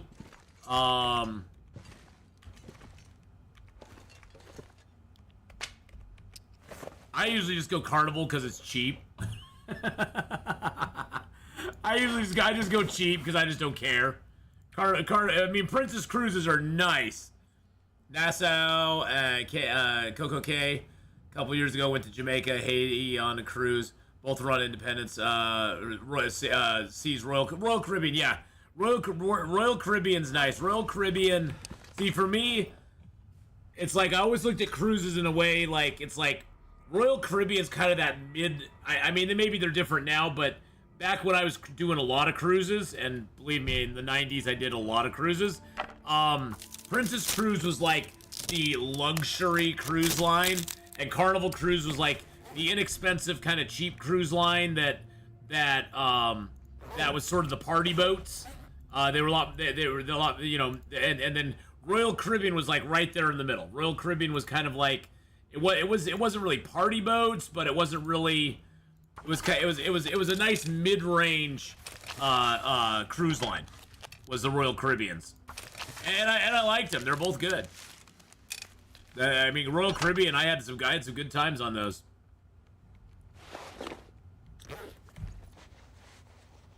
The everyday person line, exactly. Well, when I worked for the Oregonian, they sent us on Princess cruises a lot, and Princess cruises were crazy. Popping into having a coffee with my mom, so gonna have to catch up on the vid later. Well, Faith, have a great one. Thank you for coming by. Thank you for dropping the like on the stream. I appreciate that very much. My parents cruise often. 2 years ago, they did 11-day to Panama, went to Aruba and Colombia, etc. Nice. The longer cruises are fun, but honestly, for me,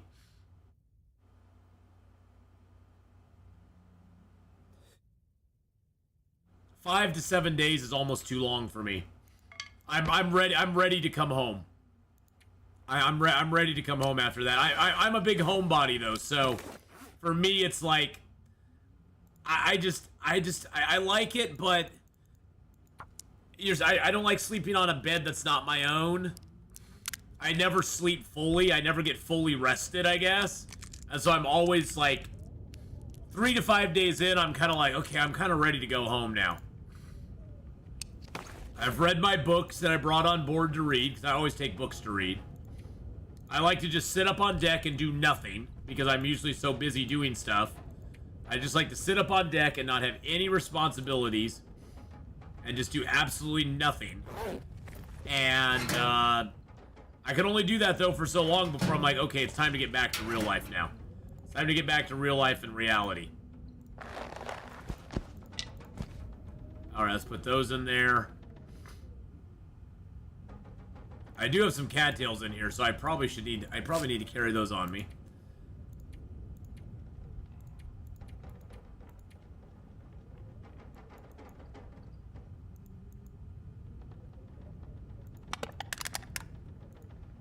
There we go. My mom's going on a cruise this fall for 21 days to Australia. Wow. I like Royal because at least currently it's a nice one for them. It's not too many kids. Carnival. Oh yeah. Yeah, Carnival is a lot of kids, and it's kind of a party boat. They just are. I mean, you get what you pay for, though. I mean, my Carnival loves me because they send me offers all the time for, you know, I can get a 7-day cruise for like $200 or $300, you know. So, you know, and that's all expensive. It's usually more expensive for me to fly to wherever Carnival is going from. It's more expensive for me to fly there than it is for the actual cruise itself.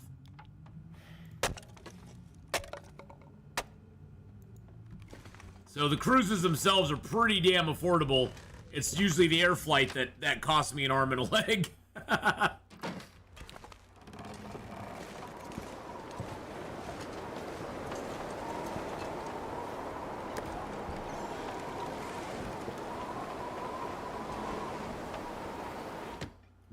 We met a couple though, Salty, a while ago. I've talked about this before on stream, but we met a couple there, an older couple one time on a cruise, and their whole thing was they lived in LA, and they would just go down the day that they knew cruise boats were leaving. They would just go down to the dock with all their stuff ready to go, their passports, birth certificates, ID, everything was set to go. They basically, they didn't have a cruise booked or anything, but they would just load up, go down to the dock, and see if there was any rooms available, any cruises. Because if you go down the day of, you can get on the boat for like $100, $150. Because they just want to have butts in seats. They figure when you get on, you're probably going to spend a little bit of money and stuff, and they aren't making any money on a room that is vacant. So you could get on and you could just go, and they'd go on cruises like twice a month. Like 7-day cruises, like half the month, they'd just be on cruise boats. And I was like, wow, that sounds like it could actually be kind of fun. If you didn't have to travel at all to do it, you could just walk in and go, hey, do you have any cruises going out today? They'd be like, well, yeah, we got a boat here, a boat there. You know, we got this cruise here. Yeah, they were just a retired couple that was just like, you know, they had a little place in LA, but they were spending most of their retirement just doing cruises. And sometimes they'd get like, you know, they'd go on like 7 or 10 day ones, you know, and just and that's what they'd usually look for. And they would just they could cruise so inexpensively because it didn't matter to them. They were like, if we don't get a cruise, we just go home. We just turn around and drive back home. If we get one, we're already packed, loaded, ready to go. We're parked. You know, we just cut. You know, we're just gone. And sometimes they said they would get off the boat and they'd get right back on another boat that same day. I was like, damn, that sounds like fun. Hi, Atheenon. I was wondering about your opinion on Project Zomboid. A friend is obsessed with it and has been plugging it hard to me. Thanks in advance. Yeah, Kurt, Project Zomboid, it's a great game. I mean, there's a lot to it. The problem I have with it personally, and this is not a bash on the game, is my brain can't process the isometric view where you're looking down and you have to point and click to where you want your character to go. My brain just can't comprehend that. I find it very frustrating to play because I can't figure out how to move around. I'm so used to using mouse and keyboard to like move myself where I go. I don't like clicking with a mouse. Yeah, it's sort of like Sims 4. Yeah. It's sort of like Sims 4 in that way. My eyes. As much as I've been having fun with Baldur's Gate, that's like my main complaint with Baldur's Gate is that you have that third-person isometric view. But then again, that's how they get all the big hordes of zombies into that game. They aren't limited by any of that. But you know, if you're used to playing games like League of Legends or Dota or, you know, those sort of games, you shouldn't have a problem with it. It's a good zombie survival game in that sense, and the crafting in it I've heard is just amazing. Most of the other people that I know that play it absolutely love it. Yeah, it's just a personal preference. I think the game had a lot of potential. I just could not get my brain wrapped around how you move in that game. You will die a lot in that game too. You will die a lot.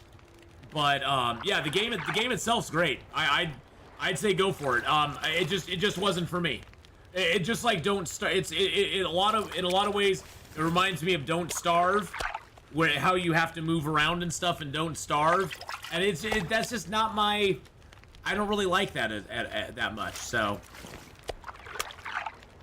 I'm gonna have to leave something behind. We are Looks like thirsty. I made it through another night. We did make it through another night. Huzzah!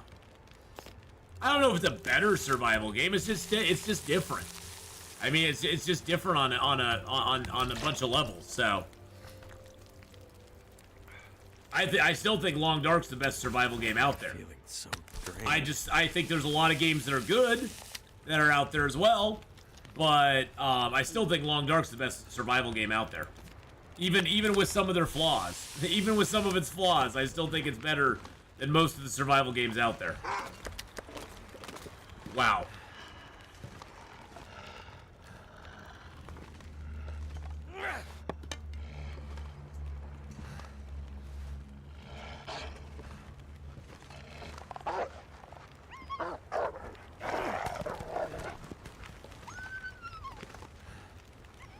Get away from my fishing hut, you dirty dog. He is a dirty dog, too. It's a very dirty dog. I gotta go check my rabbit traps. They've been sitting over there for like 3 days with nothing. Alright, right now we're at 107. We got 30 days left here, boys and girls. 170 days that we've been alive now. No bows, no arrows, no tools, not a single luxury. Like Robinson Crusoe, boys and girls. It's primitive as can be.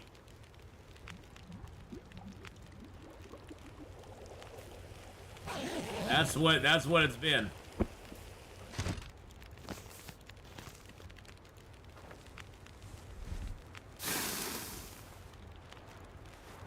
Well, we actually have 4 wolf hides that are ready to go, so we'll be able to make wolf hide jacket here pretty soon, which is good. I think I will leave a water here. Bam. Do I have any wood I want to leave here? Yeah, let's leave a few of our sticks here. A few. A few of our 55 sticks. Oh yeah, without traps, I mean, it would have been virtually impossible without traps. Yeah, without trapping, yeah, trapping rabbits is the whole thing.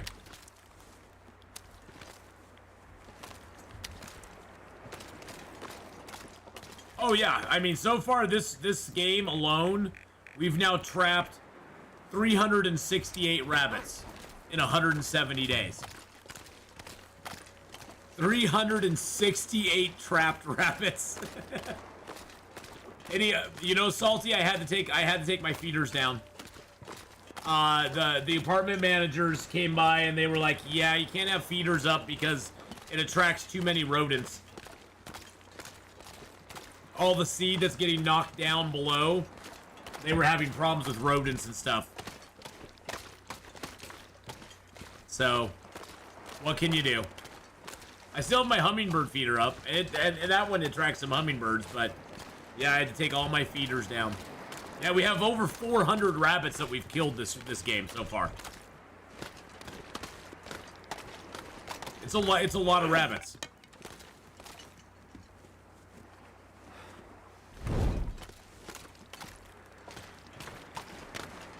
A lot of rabbits.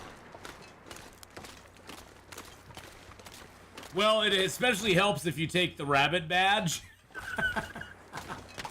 But if you find a good spot that has rabbits and you put out 5 or 6 rabbit traps, you'll catch a couple a day no matter what. You know, but you have to. Oh yeah, my little squirrel buddy. I hope he's doing okay. Place to rest. But yeah, if you can get 5 or 6 rabbit traps out, you can trap a lot of rabbits.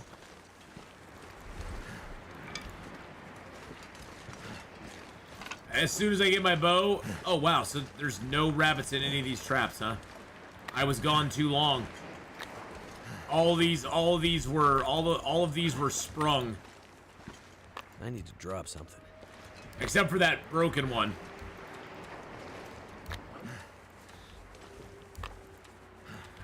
Yeah, once I get a bow, I'm probably gonna go for a bear. I'll probably go for a bear. Maybe see if the moose is up. I mean, a moose would be ideal, but a bear would be great too. Hi, Mr. Rabbit. How are you today? My little ribbity friend.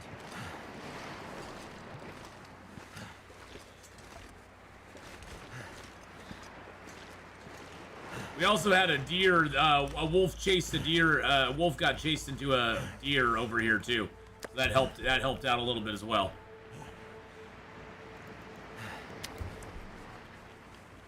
Oh yeah, I've had cooking 5 for a while now. Yeah, I've had cooking 5 for probably the last 100 days at least. Yeah, right now my skills were on day 170.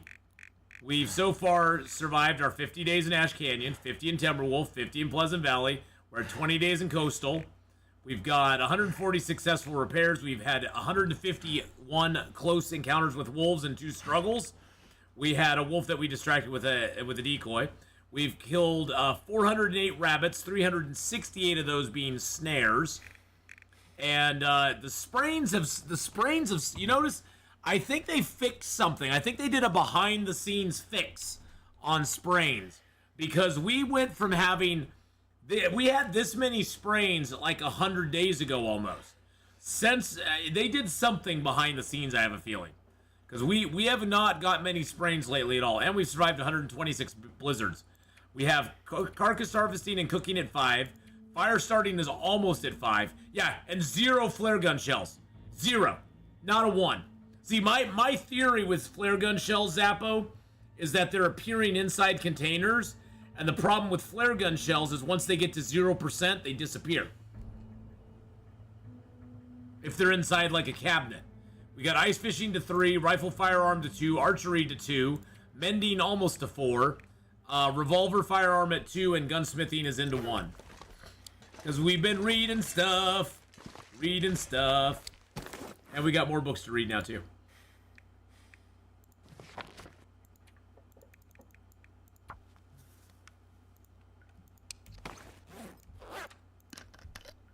It'd be nice if the levels showed up on the statistics so you can show us what day you unlocked them. That would be really cool if it did. That would be really neat if it did. Timberwolf, yeah, I got most of those sprains in Timberwolf Mountain. Timberwolf Mountain and Pleasant Valley, actually, I got quite a few sprains in, but it was mainly Timberwolf Mountain and Ash Canyon that I got a lot of sprains in. But the thing is, I had crampons, and I kept getting sprains over and over, like in specific areas. It's like certain areas, like specifically were triggering sprains. So I don't know. But yeah, I found no flare gun shells, no flare gun, nothing.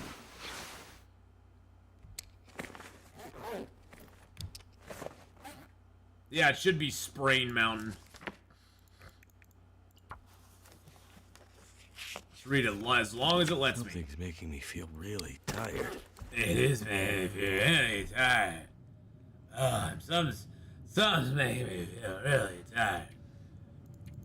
Probably because you're tired, Will. Probably because I did a whole bunch of stuff yesterday, and I fished, and then we read, and then we did some other things and some stuffs. Things, Lori, and stuff. I got things to do, Lori, and stuff. Alright. I'm doing things. Exactly, I'm doing things.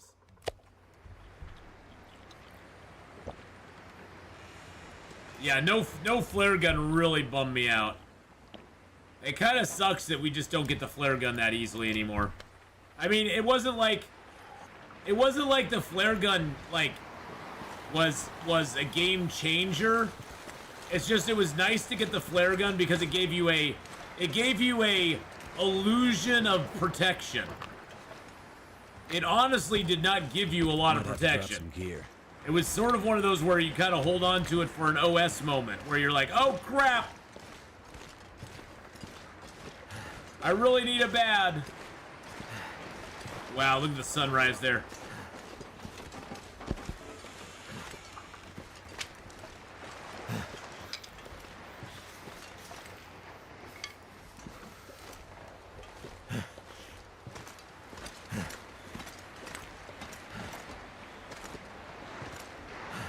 Really, I want to get on top of this to see the sunrise.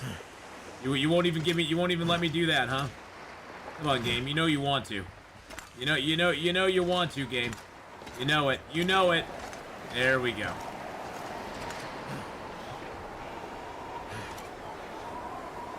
Now that is a Hadrian moment right there, boys and girls. Look at that. Look at that beautiful Hadrian moment right there.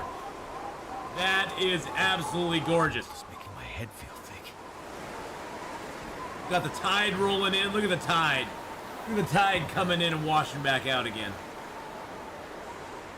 I have done some beach combing. I have done some, yep.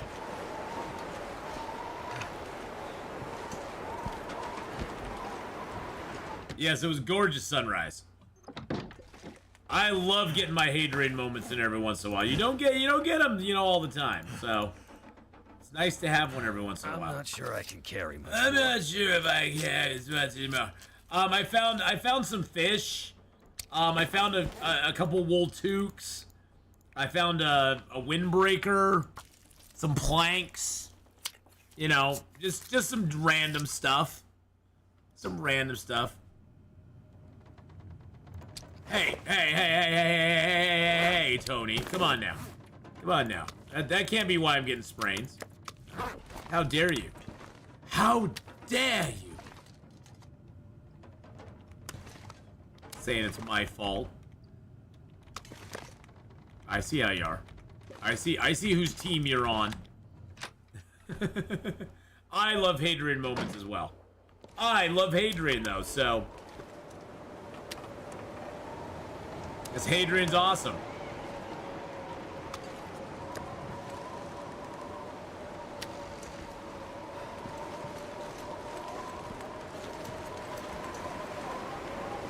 Flare gun equals Moosehead Satchel for me before Forge Run. Basically, now you have a 50% chance for a flare gun with 3 shells or crampons in the summit. Yeah, and I did not get that. I got the crampons. I got a second pair of crampons, which I was like, oh, yay, I guess. Yay, I guess. 88 pounds is pretty heavy. It is. Strap a backpack on with 88 pounds. See how you feel after a while. It is quite a bit of weight. Let's go sit down. Let's go sit down over here. Boop-a-doo. You know, this table's in my way. Let's just take that out of here. Is it still storming outside?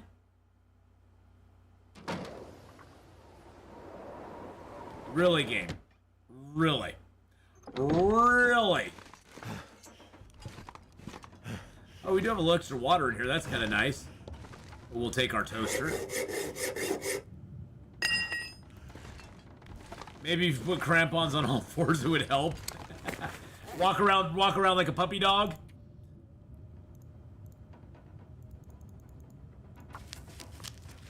Ankles of steel.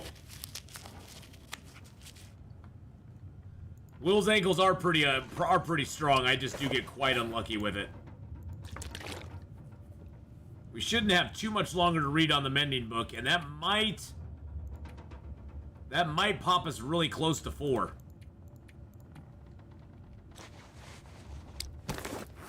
That might pop us really close to 4. I think we have like an hour or 2 hours left to go. Okay.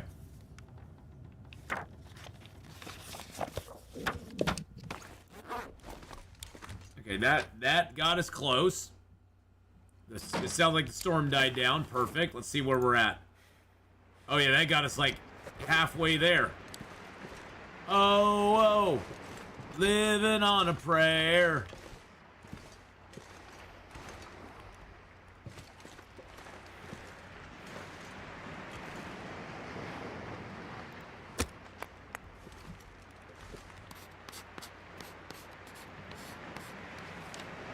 Hey, Jackrabbit Island. Hey, oh.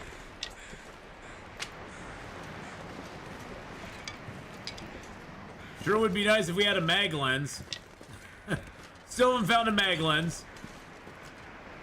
A wolf way down there.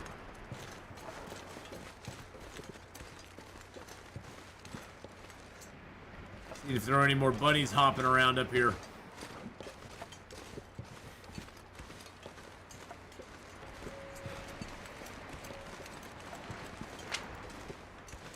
Gonna check down here for some beachcomb and stuff.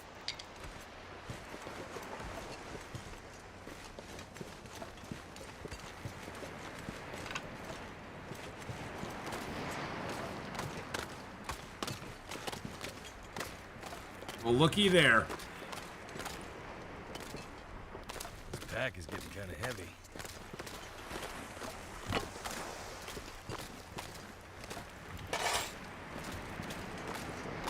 Well, looky there.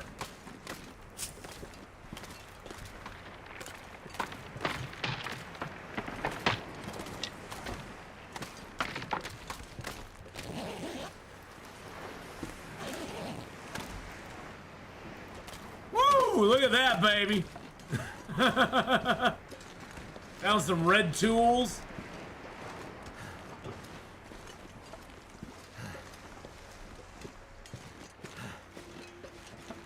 Marine flare found on a dead body while beachcombing.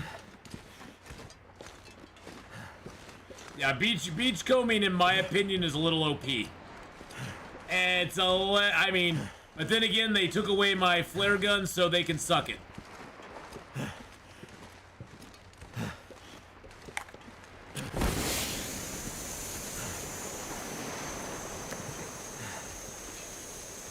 So, give me back my flare gun and downgrade beachcombing, and I'll be totally happy. Yep, I found chests, metal lockers, the whole 9 yards beachcombing. So yeah, beachcombing right now is really overpowered at the moment. 80s music is the best ever. Turned out pretty well. 80s music is what everybody can agree on is pretty dang good. Even people who hate it go, you know, 80s music wasn't that bad.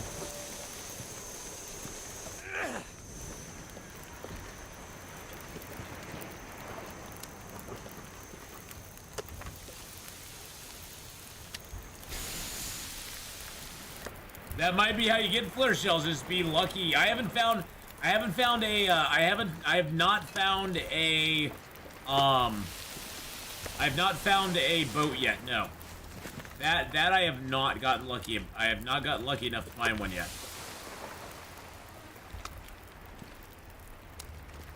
But we did get that nice coho salmon down there. Find a lot of fish when you beachcomb. A lot of fish.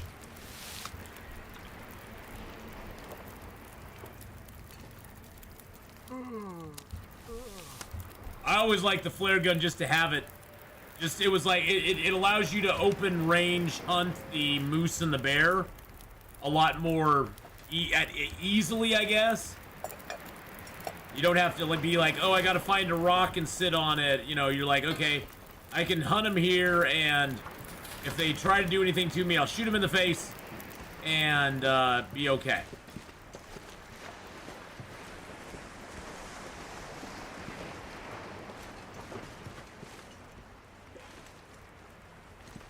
Let's go down and see if they got anything down on the beach down there. Oh yeah, you find more fish beachcombing than you do actual fishing. Especially on Interloper.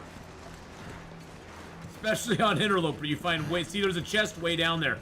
See the chest over there? We're gonna go check that out real quick. We're gonna let the water boil. We're gonna go find out the chest. We're gonna go find the chest there real quick. See what's on it, see what's in it. On which day in your current run do you estimate moose hide satchel? Oh, it's probably gonna be like day 250 plus. Easily.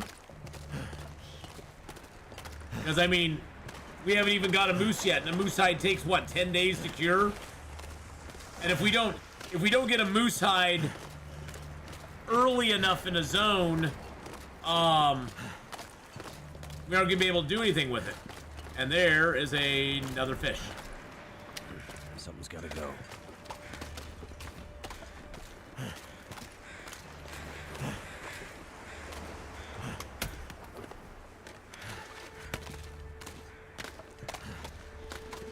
Have I already been to this hut? I usually don't leave the doors closed if I have been. Oh yeah, I have been, okay.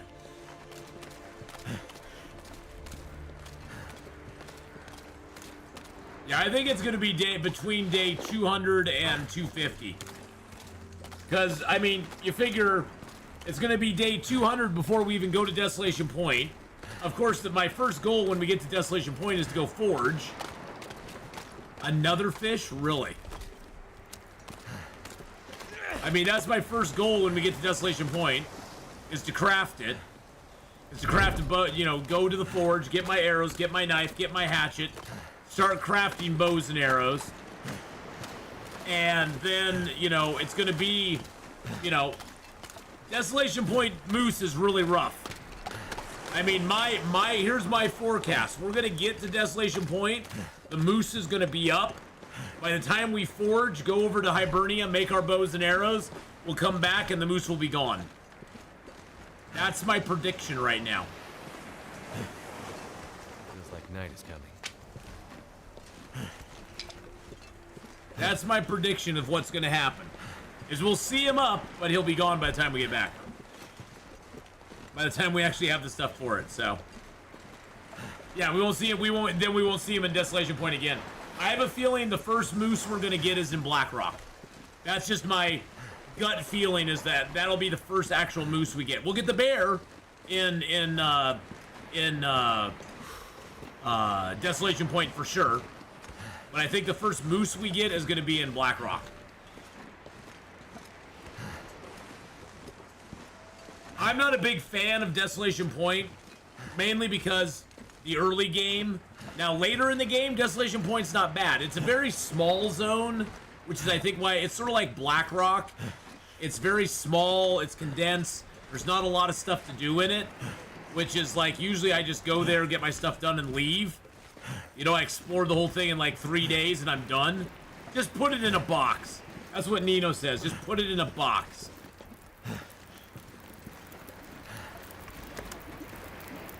So yeah, usually Desolation Point is a zone I dip out of pretty quickly. I can drop any of this gear.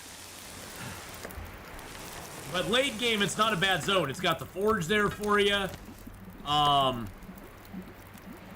It's a nice place to go and just chill out for a while.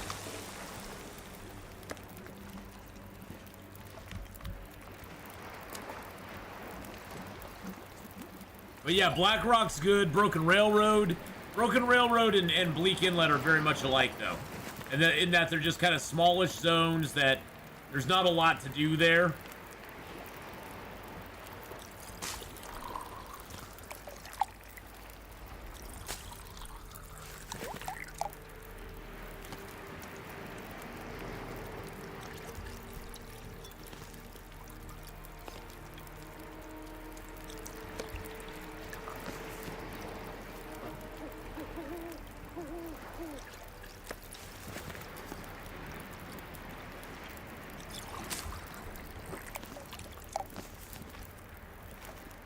Well, now we have plenty of calories here.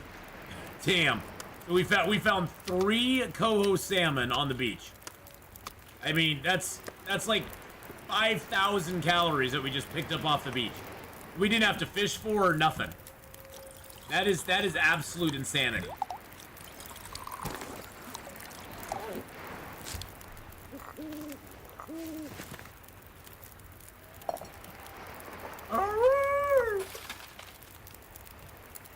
Not sure why I feel. I don't know.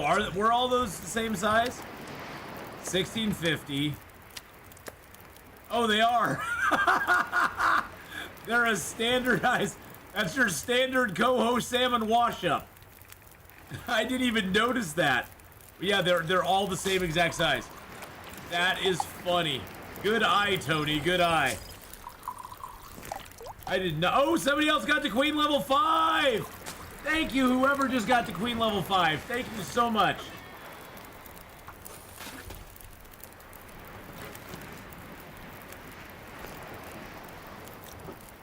Thank you so much for getting to Queen level 5 there.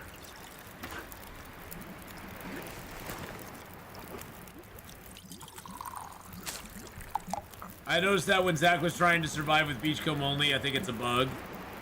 Yeah, see, and that's the thing is you should not be able to survive off of beachcombing only. That to me, that's irksome to me. Is that you can even entertain. You can even entertain the idea of surviving off of beachcombing only. Well, no, but I'm just saying that you can even attempt it, really. I mean, because, you know, it's possible. It's not very probable.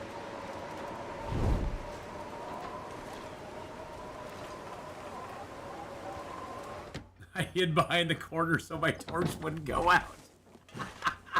And it worked! It worked!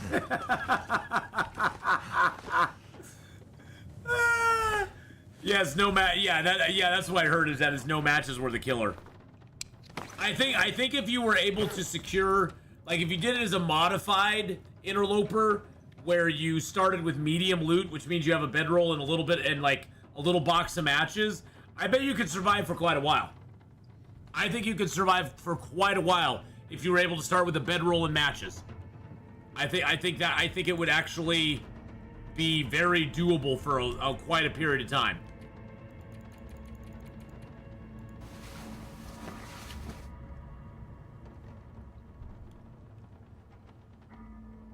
Dun dun dun dun. Dun dun dun dun.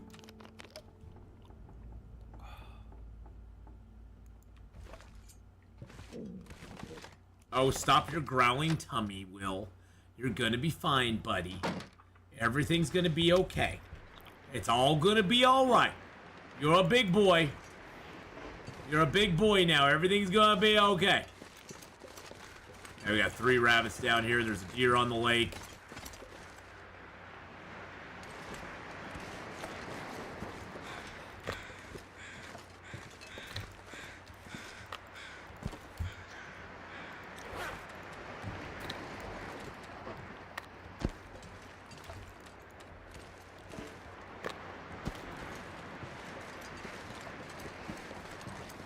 Mr. Wolfie!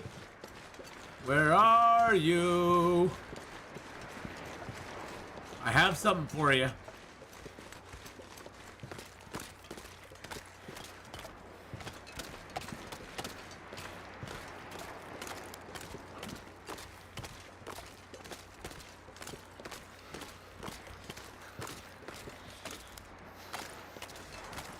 All the single wolfies, all the single wolfies. Put your hands up. Of course, when I have a perfect target for the wolves, they're not around. I've got a perfect target. I've got rabbits on me, so I got stink on me.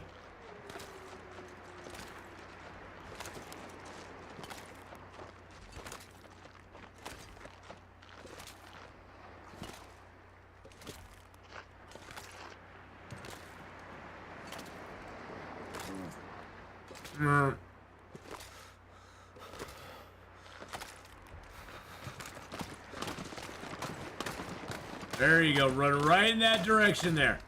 Yeah, there you go. There you go. Do it. Do it. You can do it. Oh, yeah.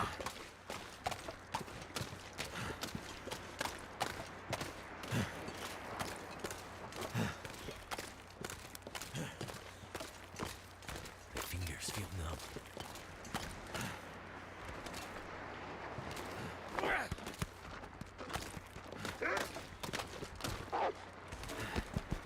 Yeah, go get him, baby. Go get him. You got him. You got him, Mr. Wolf. Good job. Good job. There you go. That's why I pay you the big bucks, buddy. That's why I pay you the big bucks, my friend. Woo! Let's go. Yeah, let's go. I knew those rabbits would be drawing the wolf over here. Hello, Mr. Wolfie. Hey, buddy. There you go. My dear now. See you later, sucker. Peace. Hey, Tony. See you later, buddy. Have a good one.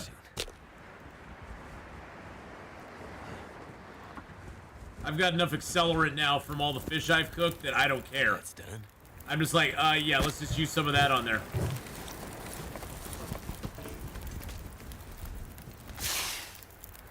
All right, let's get ourselves some meat.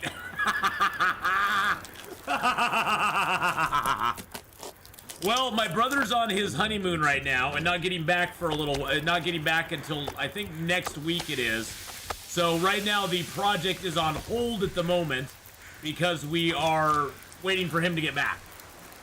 So we'll be starting that all up again next week. I think it's next week. I need to check and see when he's getting back though. But it's doing. She had the shingles.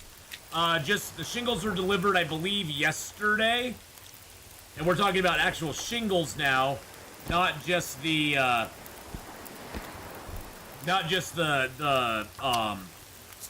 base layer and the cap that we put over it. Oh, he's very pissed. That wolf is pissed. He is pissed off. Oh. This gives us meat for a long time. The waterproofing layer, yeah, the barrier's already been put down. The shingles are going to be the easy part. Well, and the other easy part is that the rest of the roof that we're doing, all we're doing is tearing off the old roof and putting down new roofing and shingles. We aren't actually replacing the entire roof, because the part of the roof that we already did, it was the hardest part because it was in the worst shape. There had been some water that leaked in, and so we actually had to tear up all the plywood and basically take it down to the rafters and put all new plywood, all new everything on it, where now we're basically going to be just tearing up the old stuff and just laying down new barrier, new shingles, or new cap over it, and we don't have to do as much stuff. So that's going to make life, it's going to make it go a lot quicker. So a lot quicker and a lot easier.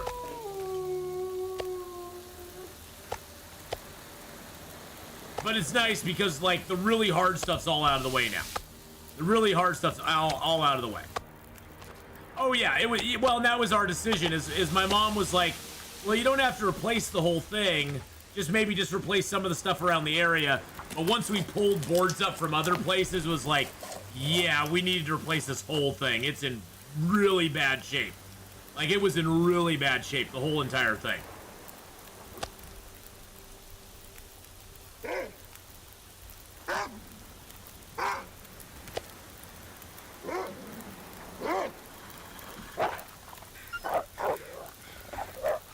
Why are you so confused, Mr. Wolfie? Too heavy.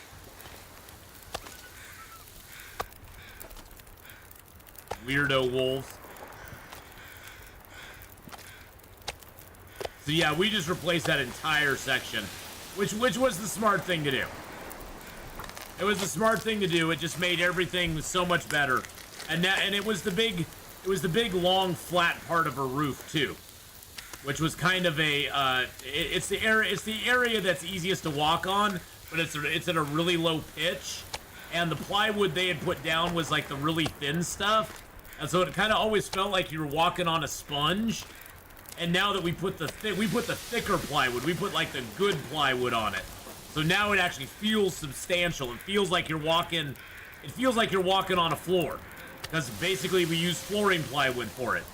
Oh, the company, they were. I mean, I think they quoted her over 21 grand for the entire job. It was going to be very expensive to have somebody do it. Very, very expensive. Which, I mean, I'm sure, and I'm not saying that it wasn't going to be good quality, like it was going to be a cheap job or something like that, but it was way more than she needed to pay for it. Especially since she's got me and my brother, and we've done this sort of work before, and all she has to do is give us some food, and we'll do the job for her. It's like, you feed us, we're good. We're in. You give us some food, and we're good to go.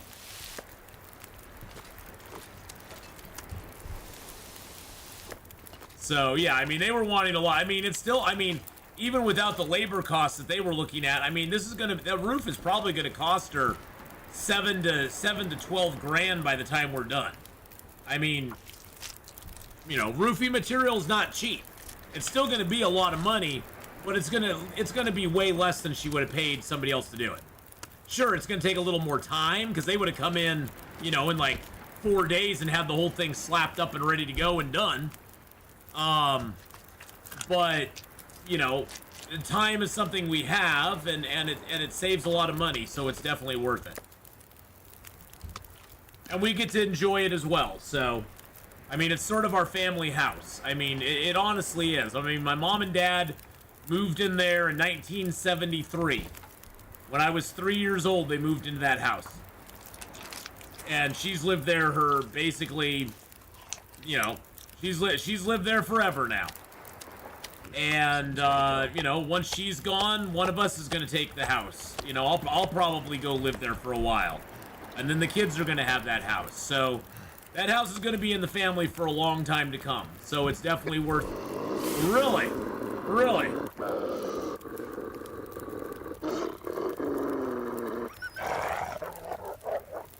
So, it's definitely worth, it's definitely worth fixing it up and making it nice. Doing the best job we can with it. Because it's not like we're going to sell that house anytime soon. Or it's not like we're going to sell that anytime soon. It's a great house. And it's got good property. It's on a cul-de-sac. It's on a dead-end street that will never, ever get built through. Because the dead-end street dead ends at a swamp, basically. And it's already got a neighborhood on the other side of that swamp, so they'll probably never ever put a, like, through street into it. So it's always going to be a dead-end street, which is great. So it's a very quiet street. And, there's actually a log cabin. There's actually a literal log cabin across the street from them. The Emmets used to live over there. And actually, it actually is a actual log cabin. I mean, it's all modernized, of course, but it is an actual log cabin. Be able to carry this load for much longer. But yeah, we just want, you know, we just want to make the house as good as it can be, because it's going to be there for a while. Honora, can you do a poll voting for or against visiting the Aurora Mine, or would that be too cruel?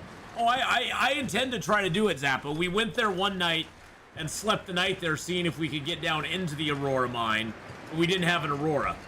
And I was more concerned with food at that point than anything else, because I need to take some food down there in case we get stuck down there for any period of time. But I definitely want to go to the Aurora Mine.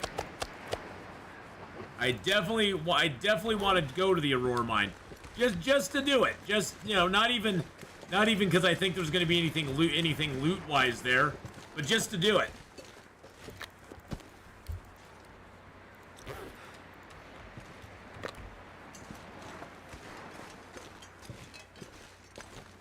Everyone's too scared. But if we do that, it's probably going to be tomorrow. We only got about 10 more minutes, boys and girls, and I'm going to be wrapping up for today. I can't believe we've already been on for 4 hours today. 4 hours! I can't believe that. That's crazy. Look at all this deer meat we got. Oh my god. I saw that deer down there, and I was like, oh, this is a prime, perfect opportunity to get that, to carry those rabbits around. I knew that there was going to be a wolf over there, that I could make him, like, come towards me, and if I could get the deer to go a certain direction, the wolf would hit the deer before he hit... The wolf basically would smell me and try to get to me, but he'd find the deer first, and then he'd just attack the deer. Which it worked out perfectly! And now we got, what? 6, 9, 10... Yeah, we got 10 pieces of meat that are 1,000 calories each, and 2 fish that are 1,650 calories each. And we got another rabbit on us now. Yeah, baby, let's go. Let's go.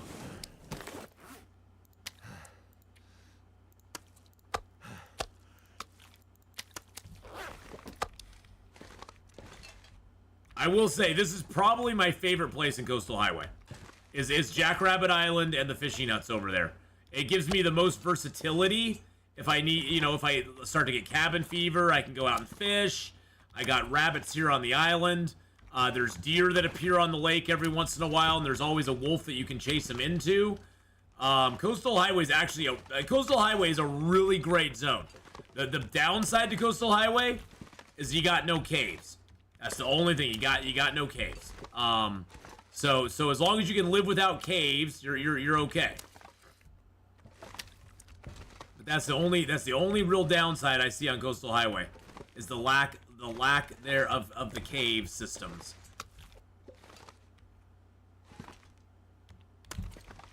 All right, we got that birch on us too, so let's drop that. Put that right up there. Bam. Got a little time before it gets dark out. I just hope we can get into the mine. Yeah, I'm hoping that at some point the weather or the Aurora will cooperate with us and let us go in there too. We're just gonna read till it gets dark. Hey, look at that. We read 3 hours of our book. Yes, I'm reading it. I have no reason not to read. It's like, yeah, I'll read the Rifle Firearm book. Why not? Why not? Might as well. I just hope we can get into the mine.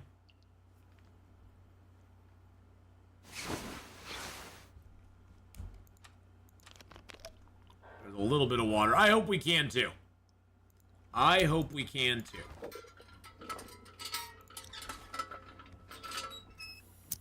And you get a little water here though. Luckily I have water right out here on the cupboard, which is great. Always planning ahead. That's what we try to do. I always try to plan a little bit in advance.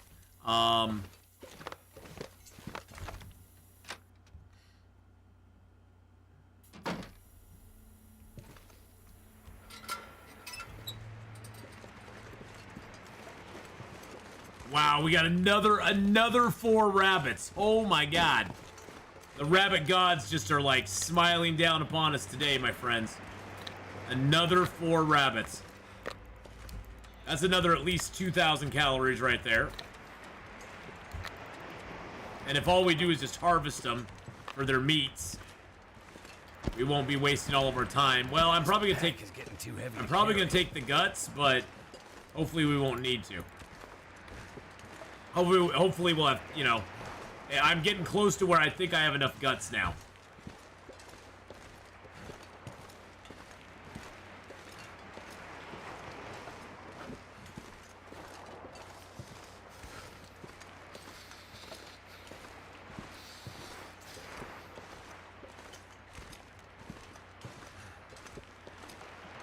We got this kind of on lockdown now, I think. You know, things could go wrong. Don't get me wrong.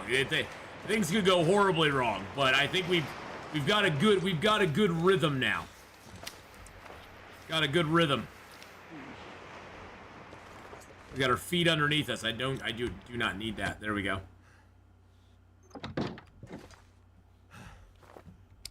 All right, let's go ahead and wow. So we have 5 rabbits. What is it? I thought we had 4. Oh, did I never harvested this one rabbit up last night, did I? I never harvested the other rabbit up. Nope, I never did. That was totally my bad. Okay. I'm just gonna take the meat off this guy. Gonna take a meat from a couple of them. I think I'll just leave the hides and guts. Let's see how many hides and guts we have. I got... oh, God. Yeah, maybe... I don't even really need the hides. I just need the guts. I just need the guts more than anything. So I think I'll go for the guts and leave the hides.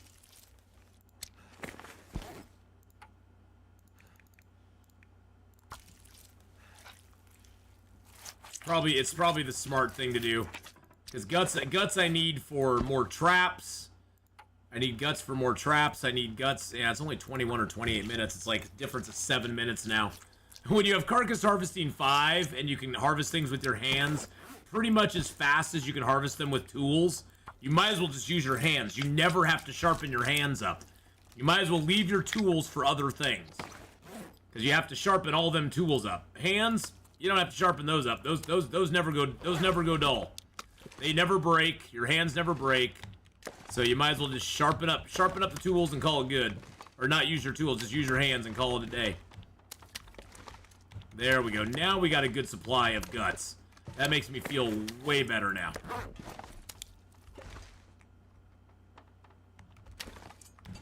And we have a ton of meat, too.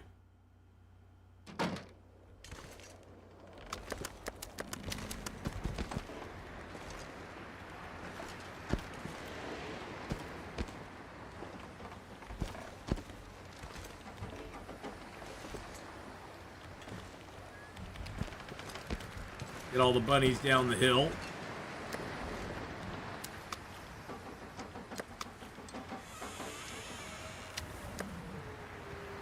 I hate having my meat in a pile.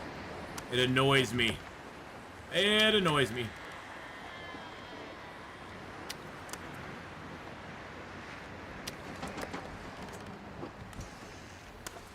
But we did get a good amount of meat off those rabbits, so...